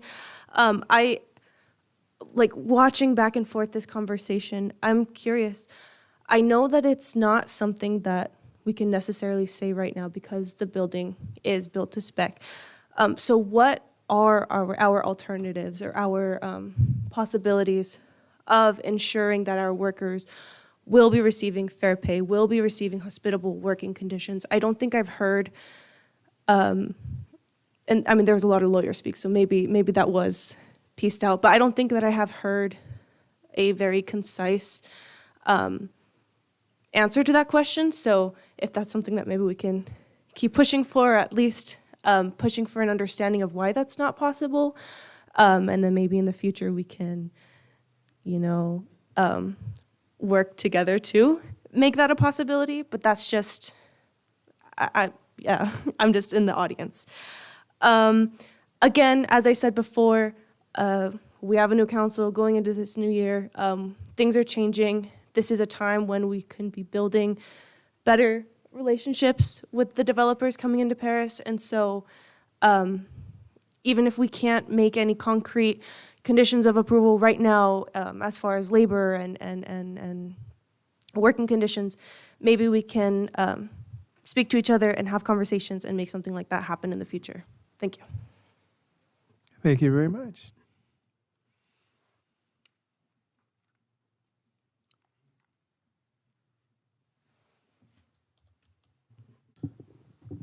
Hello, my name is Robert Ramos, and I'm with the Ironworkers Local 416.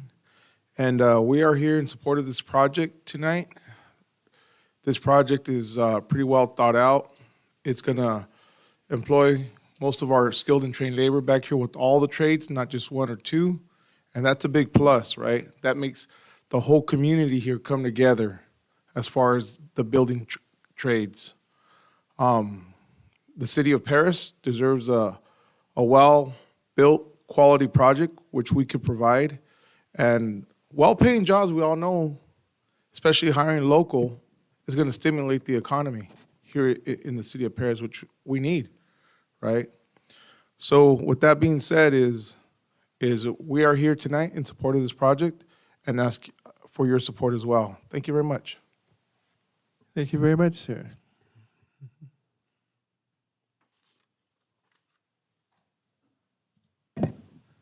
Good evening, Chair, Commissioners. My name is Jose Garcia. I'm a 34-year lifelong member of LAUNA, the Laborers International Union of North America. We're here in full support for this project. This developer has gone beyond. I mean, LEED certification's a choice, and he's giving you that. And that's a big plus for this project. Not only providing all the jobs for this project, good developer, we stand strongly behind him, and we hope you do as well. Please move this project forward. Thank you, sir.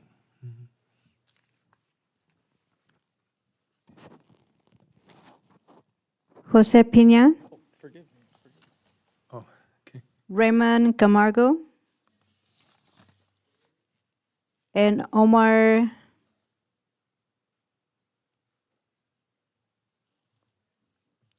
I'm sorry, I can't read this last name. Once he comes up, back.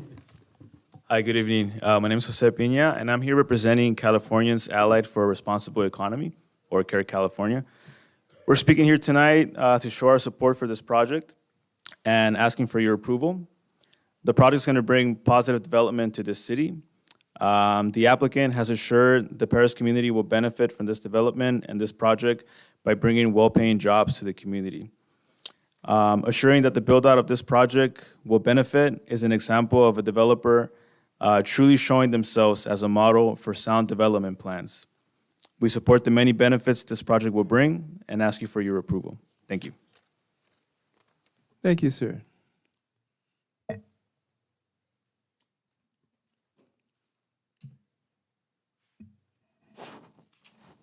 Raymond Camargo,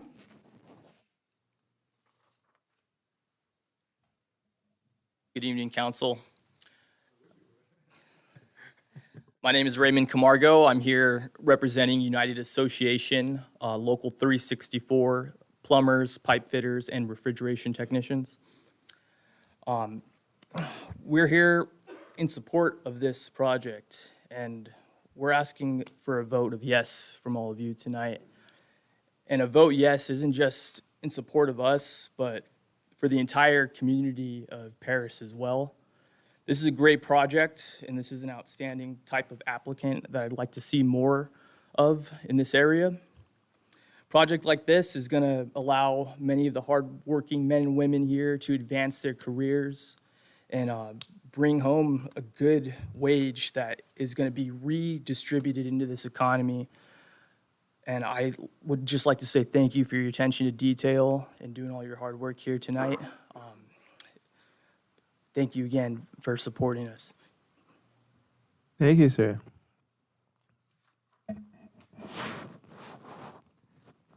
Omar? And Omar, you can state your full name for us, so for our, and spell your last name for us. Omar Kobian, Cobian. Kobian. Good evening, staff, planning commissioners. My name is Omar Kobian. I'm here representing 5,200 carpenters that live in Riverside County and close to 1,000 that live here in Paris. What can I say? This is one of those projects that just, it's a round peg for a round hole. It fits. It dots the I's, crosses the T's. This developer has not only came to the city with a great project, but has also made a commitment to make sure that he's going to hire from the community and he's going to use union labor. I met a young man not too long ago, about 4 months ago. He wanted to be a carpenter. He graduated high school a year and a half ago. He went through a Career Connections program, one of the programs in one of the high schools at Valverde, but he lived in Paris. I told him, come to the meetings. And for 4 months, he came to every meeting, monthly meeting, and he met members. And it was one member that he actually met that gave him the opportunity to go work. He's now a union carpenter. He's been a carpenter for 6 months. He's got his benefits, his medical benefits, and he couldn't be more excited. He's a 19-year-old boy, young man, that now, he's driving to San Diego for right now, but there's going to be opportunities coming up. And I told him, just stick with it, and he can be prouder. And he's looking to get a new car one day, but he's getting to work every day. He's working hard, but that's what it's all about, right? What are we going to leave behind for our youth? Because we have to create those opportunities for young men and women to be able to get into these trades. Because we're going to need them. I got a few more years, and I need to make sure I have, there's good young men and women that are going to pay my retirement one day. So with that, I really implore you to really take serious consideration, approve this project today, and let's get working in Paris. Thank you. Thank you very much, sir.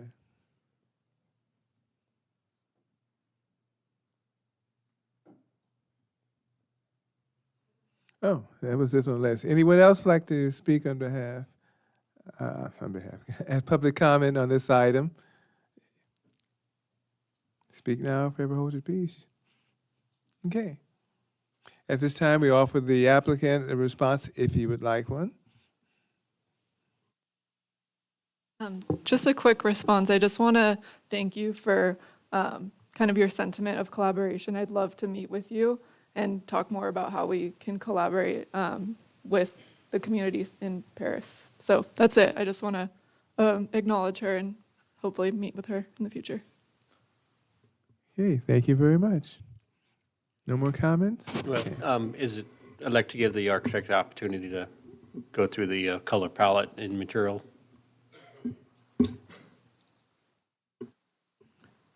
Just state your full name, just for the record. State your full name and spell your last name for us. Thank you. Chris Savage, RGA Architects. Good evening, Commission. Thank you for the question.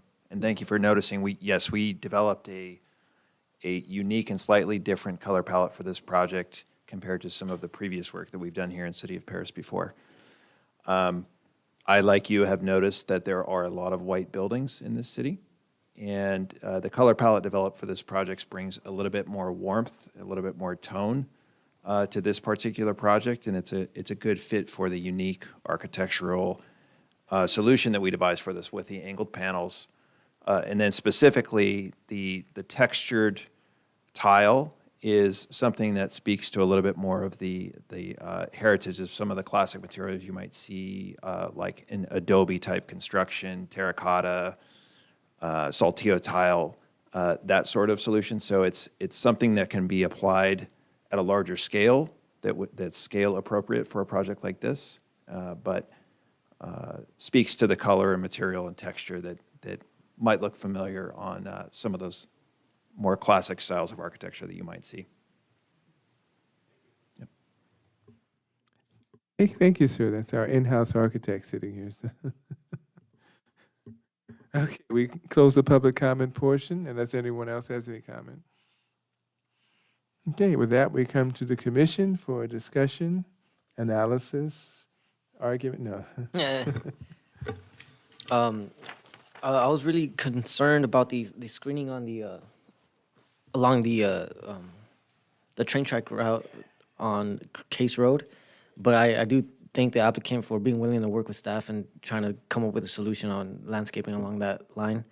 And I do see Commissioner Hammond's concern with the intersection of Ellis and Case. Hopefully that's something that does get addressed if once development comes along that area, further development grows. That's something that we could be looked into.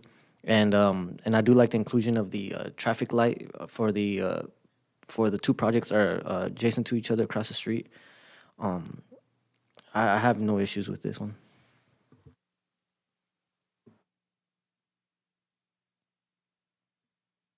We're not, the Planning Commission doesn't have a reputation for voting against these buildings that are being built according to the zone that they're in.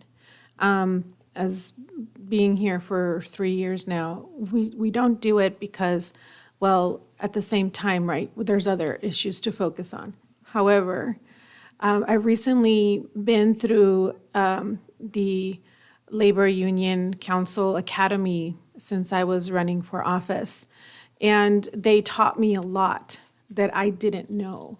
And part of the education process for local leaders is letting us know that we actually we do have the power to create a labor agreement, project labor agreement with the unions, and we can actually request as planning commissioners for the applicants to bring a tenant if possible.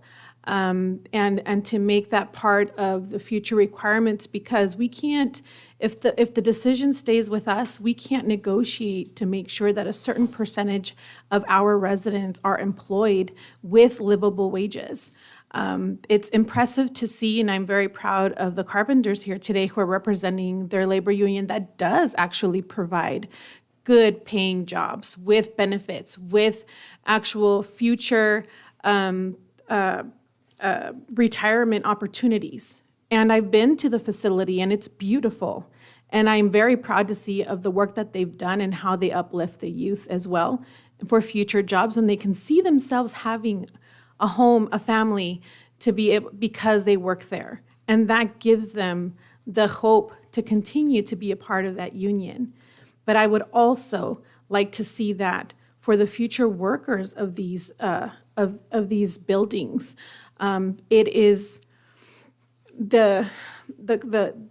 we continue to hear that they bring jobs. They bring jobs, but for this project, the building is going to last a few years, 3 years to be built. And then after that, what are the jobs going to look like for the actual residents? How many are they going to be storage jobs?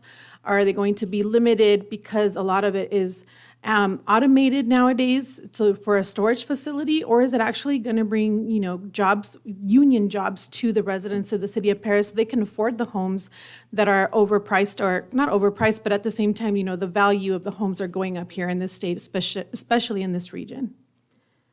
So taking that into consideration and acknowledging the fact that we do make the decisions, I think that we need to start thinking differently, and we need to start letting our developers and applicants know that we expect more. We should be expecting more than just a spec building. Because we don't want it to sit empty either. You sell it, you make your profit, and you move on. And it does impact our economy for that moment, maybe 5 years. And then after that, it's going to sit there empty. And then how is it going to provide an economic boost to our city? So I'm definitely starting to look at it that way. And it's opening my eyes to the decisions that we can make. And so that is definitely going to help me make my decision today. Thank you. Okay, thank you.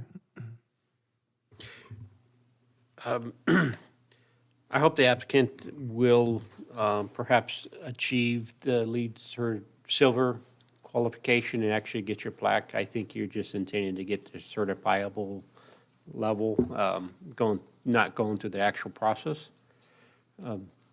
That's what I'm hoping that you will do.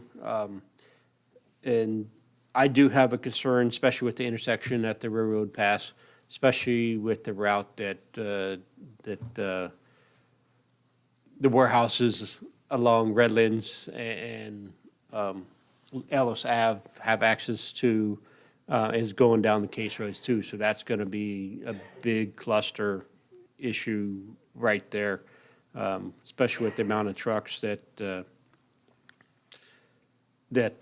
Home Depot is going to be having coming in there on a daily basis. And thankfully, they got the train to deliver a lot of storage containers and to be able to get a lot of trucks off the road, which is beneficial. So that's going to be a really big issue. I hope it gets really worked out very well. I know they're actually doing some work up there now. And hopefully that is kind of being taken care of now, so it won't have to be reworked again in another year and a half or so. And then I definitely would like them to take a look at the setbacks along the railroad side as well.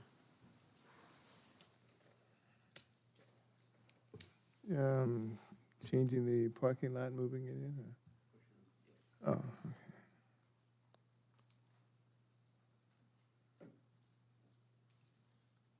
For land, I'm just getting clear, for landscaping? Okay. Okay. Okay, good. Once again, case-by-case basis, and I'm going to keep repeating it, and you can watch YouTube. I'm going to say it every time. This is not a project that I'm against. It's in a location that is, there's a lot of things I'd like, but this is where, right by the railroad tracks. My only concern is the one I think I mentioned. And I think I maybe have to open it up and ask the applicant in how they would feel, but I need to know from the city as well. My only concern is if Redlands is not going to be a truck route, and we're the last ones to hear this, right, I'm assuming? Does it go, if we approved it, would it go up, or where are we at? Oh.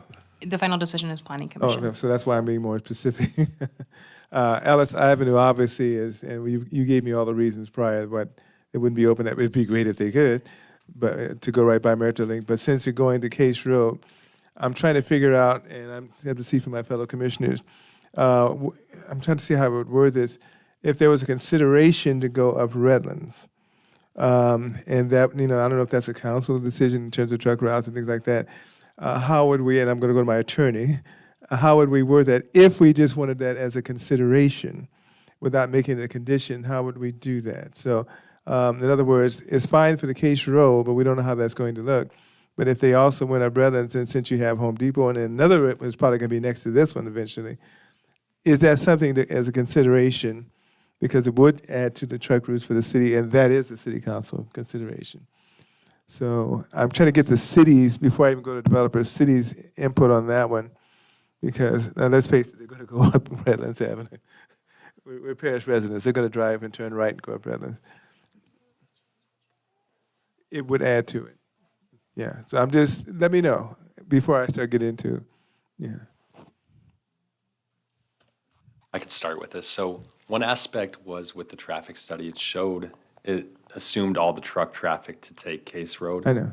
So I understand the question, but I don't know if we could even be able to revise our conditions to take the trucks up a route that's not a truck route with the city. I guess in essence, would that be something, you'd have to redo the truck route, and that's a city council approval thing? Right. My recommendation would be that you bring that up to the city council in terms of a concern for redoing the truck route. Okay, so in essence, if we decide that we want to do that, it would be concern, not a condition of approval for them, but there's something to look into. Then it's there, so if it's not a problem, you can add it without having to come back to us. So my thing is make it a concern, and something like you do a traffic study that wasn't asked for before, then something that, so we at least can put it on record that may be a consideration to go straight up They may not want to do it, but at least it would be a consideration for future there, because there's only a house on the other end. I'm not sure why, but there's a house on the other corner, and you're turning right, and it's a very small intersection right now. Obviously, they may have to make improvements, but I'm just concerned that, that's an easy way to go. You can't go down Ellis for obvious reasons you told me. So that only leaves one way, and that's crossing railroad. It's really the railroad tracks and queuing that may be a problem. That's my only concern. So at least a concern. So like you're talking about landscaping, the parking lot, at least, and where's safety? Safety is one of our things that you read in resolutions, public safety. That's a planning commission issue. So I'm making it an issue.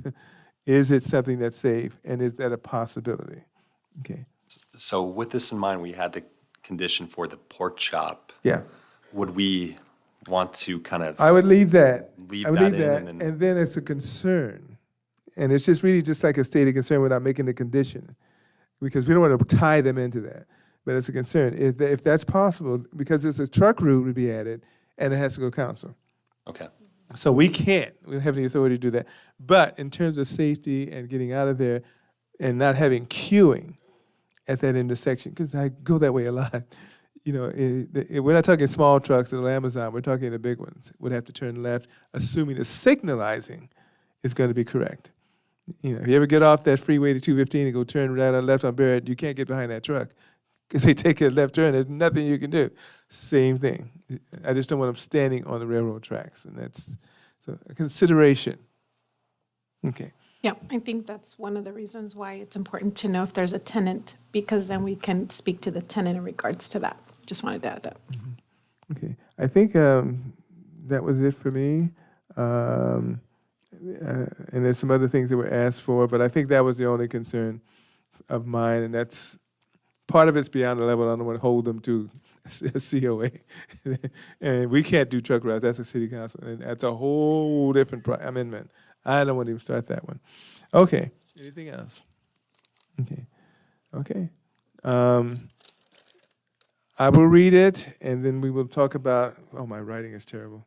But I will read it.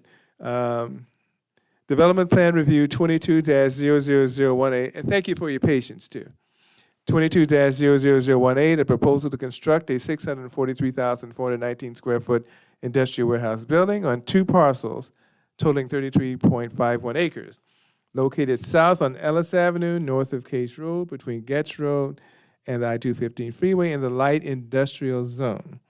Adopt Resolution 24-19, certifying the final environmental impact report and adopting the mitigation, monitoring, and reporting program, statement of overriding considerations, and findings of fact related to DPR 22-00018. And adopt Resolution 24-17, approving developmental plan review, DPR 22-00018, to facilitate the construction of 643,419 square foot industrial warehouse building based on the findings and conditions of approval. And I think we had some additional things. Looking at landscaping near the railroad tracks, to work with staff in terms of pushing in the parking lot, maybe adding additional landscaping in that area. I don't know about the colors. Okay, the color scheme. And I think that was one of the only consideration. And the other one is just a consideration, not a COA, consideration that we look at going north Redlands to the freeway, which they do anyway, but north Redlands to the freeway, leaving the pork chop in, but north is as an option. And a lot of that has to do with discussion with the developer, but for future, not just this one, any other future ones that will come out, because Home Depot still comes out, they drive trucks. So is that something that's feasible? So at least we're putting it on notice, so you don't have to come back to us for one line. We mention it, they may say, you may say it's not feasible. Okay, but we just want to go on notice for safety reasons. I think that was it, right? Okay. I got through it. I don't know if that was right. Okay. With You did that- great. Oh, thank you. I got lucky. That's what it is. All right. So Commissioner Hammond, I'm not in agreement with allowing them to take Redlands up to the freeway. I'm more of, I know there's an issue with that intersection. I think it just needs to be very studied at a very definite manner to try to get all the issues resolved with the full truckloads, car traffic and everything else at that intersection. It'd probably be a huge mess, but I think it's something that can be worked out if time is spent on it. So, Well, yeah, my initial thing was not to make it a condition. That's why you can do it a concern. Concern just means you're looking at it. The condition would stay the same. That's specifically why I didn't want it to be a condition, because now you're mandating they do it. Concern could be anything. Oh, look at a traffic stop, look at a green wall, something.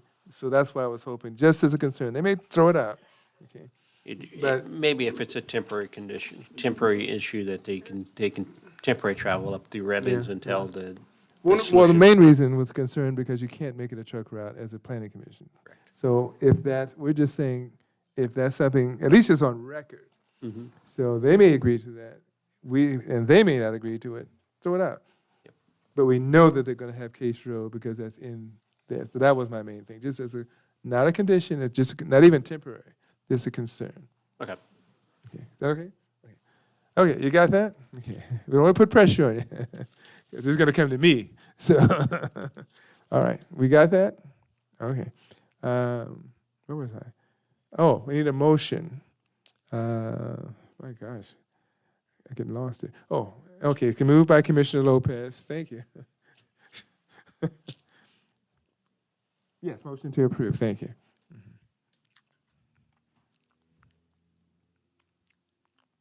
The second.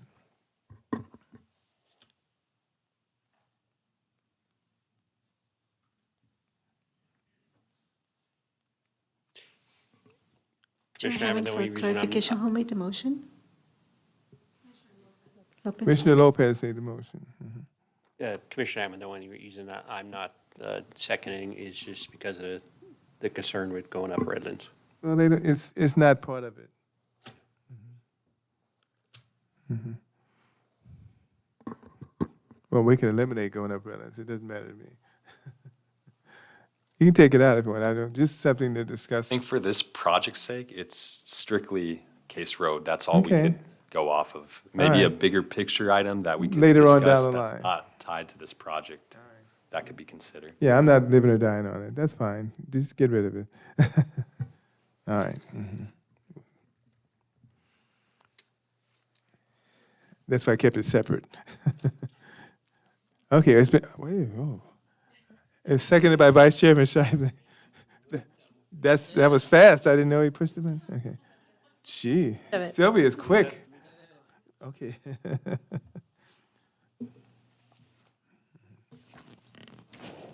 Commissioner Gomez, No.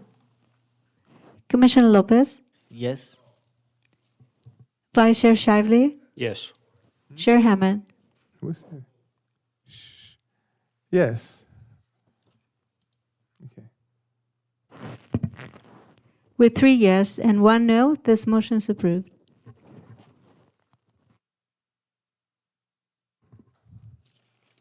Thank you very much.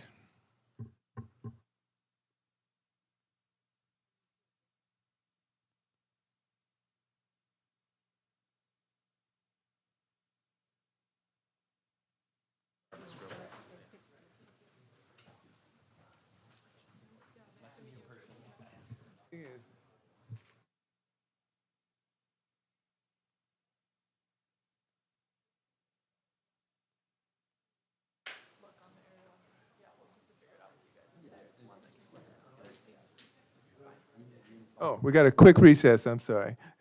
5 minutes. Okay.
Yeah. All right, guys.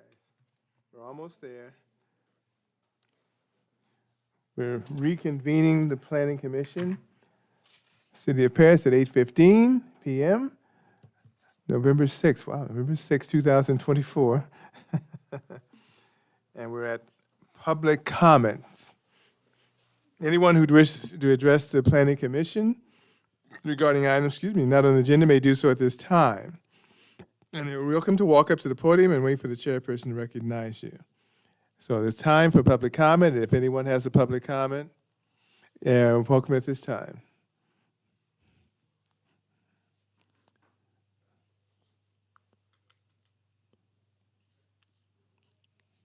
Oh, okay. Okay, seeing no public comment, we move on to the next item, item 8. There's no business items. I know. And item 9, commission member announcements and reports. Just want to say that I hope everybody had a happy Halloween. I didn't do anything Halloween day, just worked and passed out candies in my neighborhood. Surprisingly, there's a lot of people. We ran out of candy like within an hour and a half, so it was a good turnout this year. And I missed the Veterans Parade, but I saw Hammond and Gomez out there on the live TV. Yeah, and I just want to say thank you to the veterans. I know Veterans Day is on Monday, but I just want to thank you for serving. We really appreciate you guys. And besides that, I just want to thank everyone for today's meeting and wish everybody a good night. Thank you very much. Thank you. Yes, I'd like to thank everyone who was here today, speaking on both sides of what we need. It gets a little quiet after election season, so I think we're at the end of it, but there's usually more people coming and going. I wish we had that support a little more throughout the year, constantly, more consistently. But as you know, I ran for office, and there was a lot of learning opportunities that I had, meeting with the different unions, meeting with different agencies, local communities and leaders, and it was an eye-opening to see what we can do for our city. And when you learn an opportunity, sometimes, it doesn't come with the grace that you wish it would come, but you still learn something from it. And so I definitely continue to look forward to doing the best, making the best decision, asking the hard questions, the not so popular questions that have people yelling at you, so that means that you're doing something right. You're not just giving in to you're not just giving in to the status quo. You're pushing the boundaries, and I still believe that the city of Paris is a beautiful city, and there's so much potential here. From all of the residents that I met, from all of the business owners that I met, I'm very proud of the city that I live in, and so I hope that this last election season puts pressure on our leadership and makes them understand that if they do not, they're not sole, they're not there by themselves, they represent a community. And their decisions, their ears should be open, their decisions should be made according to what the needs are of the community. I hope that puts the pressure that it needs to be pushed. Guess what? You're not the only one. There are others out there who can also be in that seat making those decisions for our community. So with that, thank you everyone so much, and I look forward to continuing to be on part of the Planning Commission.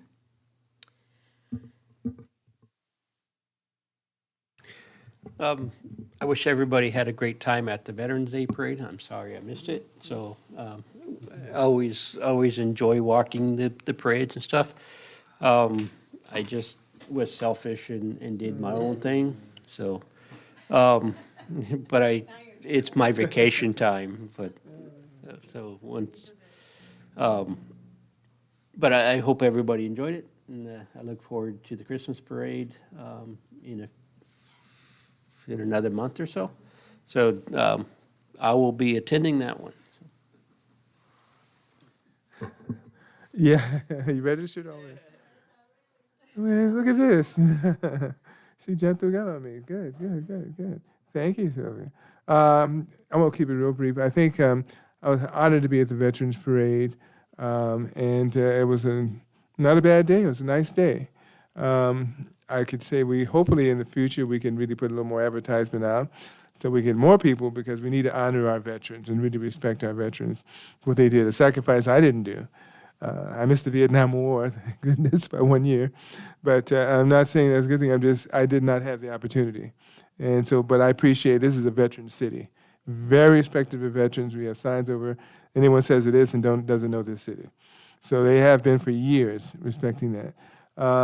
Anyone in the public, I respect the fact that the Republic out here is involved. Everyone up here is involved. This is just one means of volunteering. If I had to encourage anything, get involved in the city, and there's many different ways to do it. You know, you have youth programs, they can volunteer for that. If you want to start up something, Meals on Wheels, get involved. You don't have to be at this level. It's a tough level to be at, this one. But get involved in your city, because if you love it, then get involved in it, whether that's in the audience participation, talking to council people, coming with ideas. I got a lot of them. I just gave one to councilman on Saturday, and it probably drove him crazy. But I'm not going to stop, because I'm a citizen too. So we want our city to do well. We have the best ideas. We're very tough on developers for a reason, because we want the best product. I can't speak for Riverside. I certainly can't speak for Moreno Valley. I'm not going to say anything about Menifee. But the idea is that this is us. And we may be a little different, but we are going to question. We are going to go through. It's not because we want to beat them up, because we want the best product. And if you want the best product, you ask questions. I'm going to get to you in a second. But the idea is I really appreciate it was a nice parade. We walked. I didn't tire myself out. We got through it. And the Christmas thing, well, I'm forgetting it's the first or second Saturday. I'm not sure what the date is. I don't have the calendar in front of me. But we could all, that's going to be like 100 entries. So you really need to get to that one, because there's going to be a lot of people on that one. I mean, there's usually 1,000 or more comes to Christmas parade. So you're going to be in it, you know. And that's all to be the lighting of the tree, so that'll probably be that Friday. So we'll look on the parish website, look on the calendar to see how that goes, and whatever number. We've got a million events going on. Lastly, it's good to see the construction. I think the streets are kind of messed up, some of them, and the Wayville Road needs a lot of repair. Has been for 10 years. Okay, so we kind of need to make that a priority. But I know that Raising Cane's are going to do all the piping to put that in. But there's a lot of street repair that has done, so let's be positive. A Street, I couldn't even recognize the street. The only thing I would request, and I'm going to bother our director, is that we get an update on where we're at with some of these projects. Everything keeps changing. So the other ones will be coming, I'm sure. Yeah, well, they're a little slow. But get it from the horse's mouth, and I don't mean that she's a horse, but we get it right from it directly. And we were behind horses. That wasn't too. Yeah, don't want to do that again. But we had escort with fire department behind us, and I think the fire was behind us, police in front of us. We couldn't get away with anything, you know. But it was nice. They gave us a car, put the signs on there, and said, "You're walking. There you go." Okay, that was nice. And then what do? We get out of the car and walk behind it, right? Okay, but anyway, that was nice. We appreciate it, Sylvia. She's on top of stuff. And thank you, staff, and thank you. I know I bother you, Brad, and I'm going to keep bothering you, too. And code enforcement is getting sick of me, and good, they're going to keep getting sick of me. Because I get tired of graffiti, and that's the real thing for me, is if I see graffiti, I go nuts. Absolutely can't stand it. Under the freeway, Ferguson is a favorite target, and I will be calling him. If he doesn't respond, I'll go to the office, and I'll make him respond. I'm really that assertive. But anyway, we've got good people, but we just have to work harder. So anyway, helpful update for projects. I know we got lots of them, not just warehouses, but lots of them may be coming. And with that, be safe. I don't think we meet, but we do have another meeting this month, right? Okay, so we'll talk about Thanksgiving. I turn it over to our planning director for reports and our information. Thank you, Mr. Chairman. So you're absolutely correct. On November 20th, we have some projects that are not warehouses. We have a conditional use permit for Pollo Campero. It's coming at the Aldi Shopping Center. We also have a Jack in the Box on 4th Street. It's a redo of the one that's already there by Casa Jimenez. And We have a very small warehouse on Commerce. I saw that look.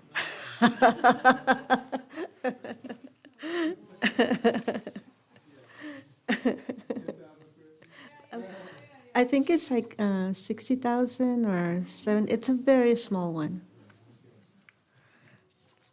And that's it for November 20th.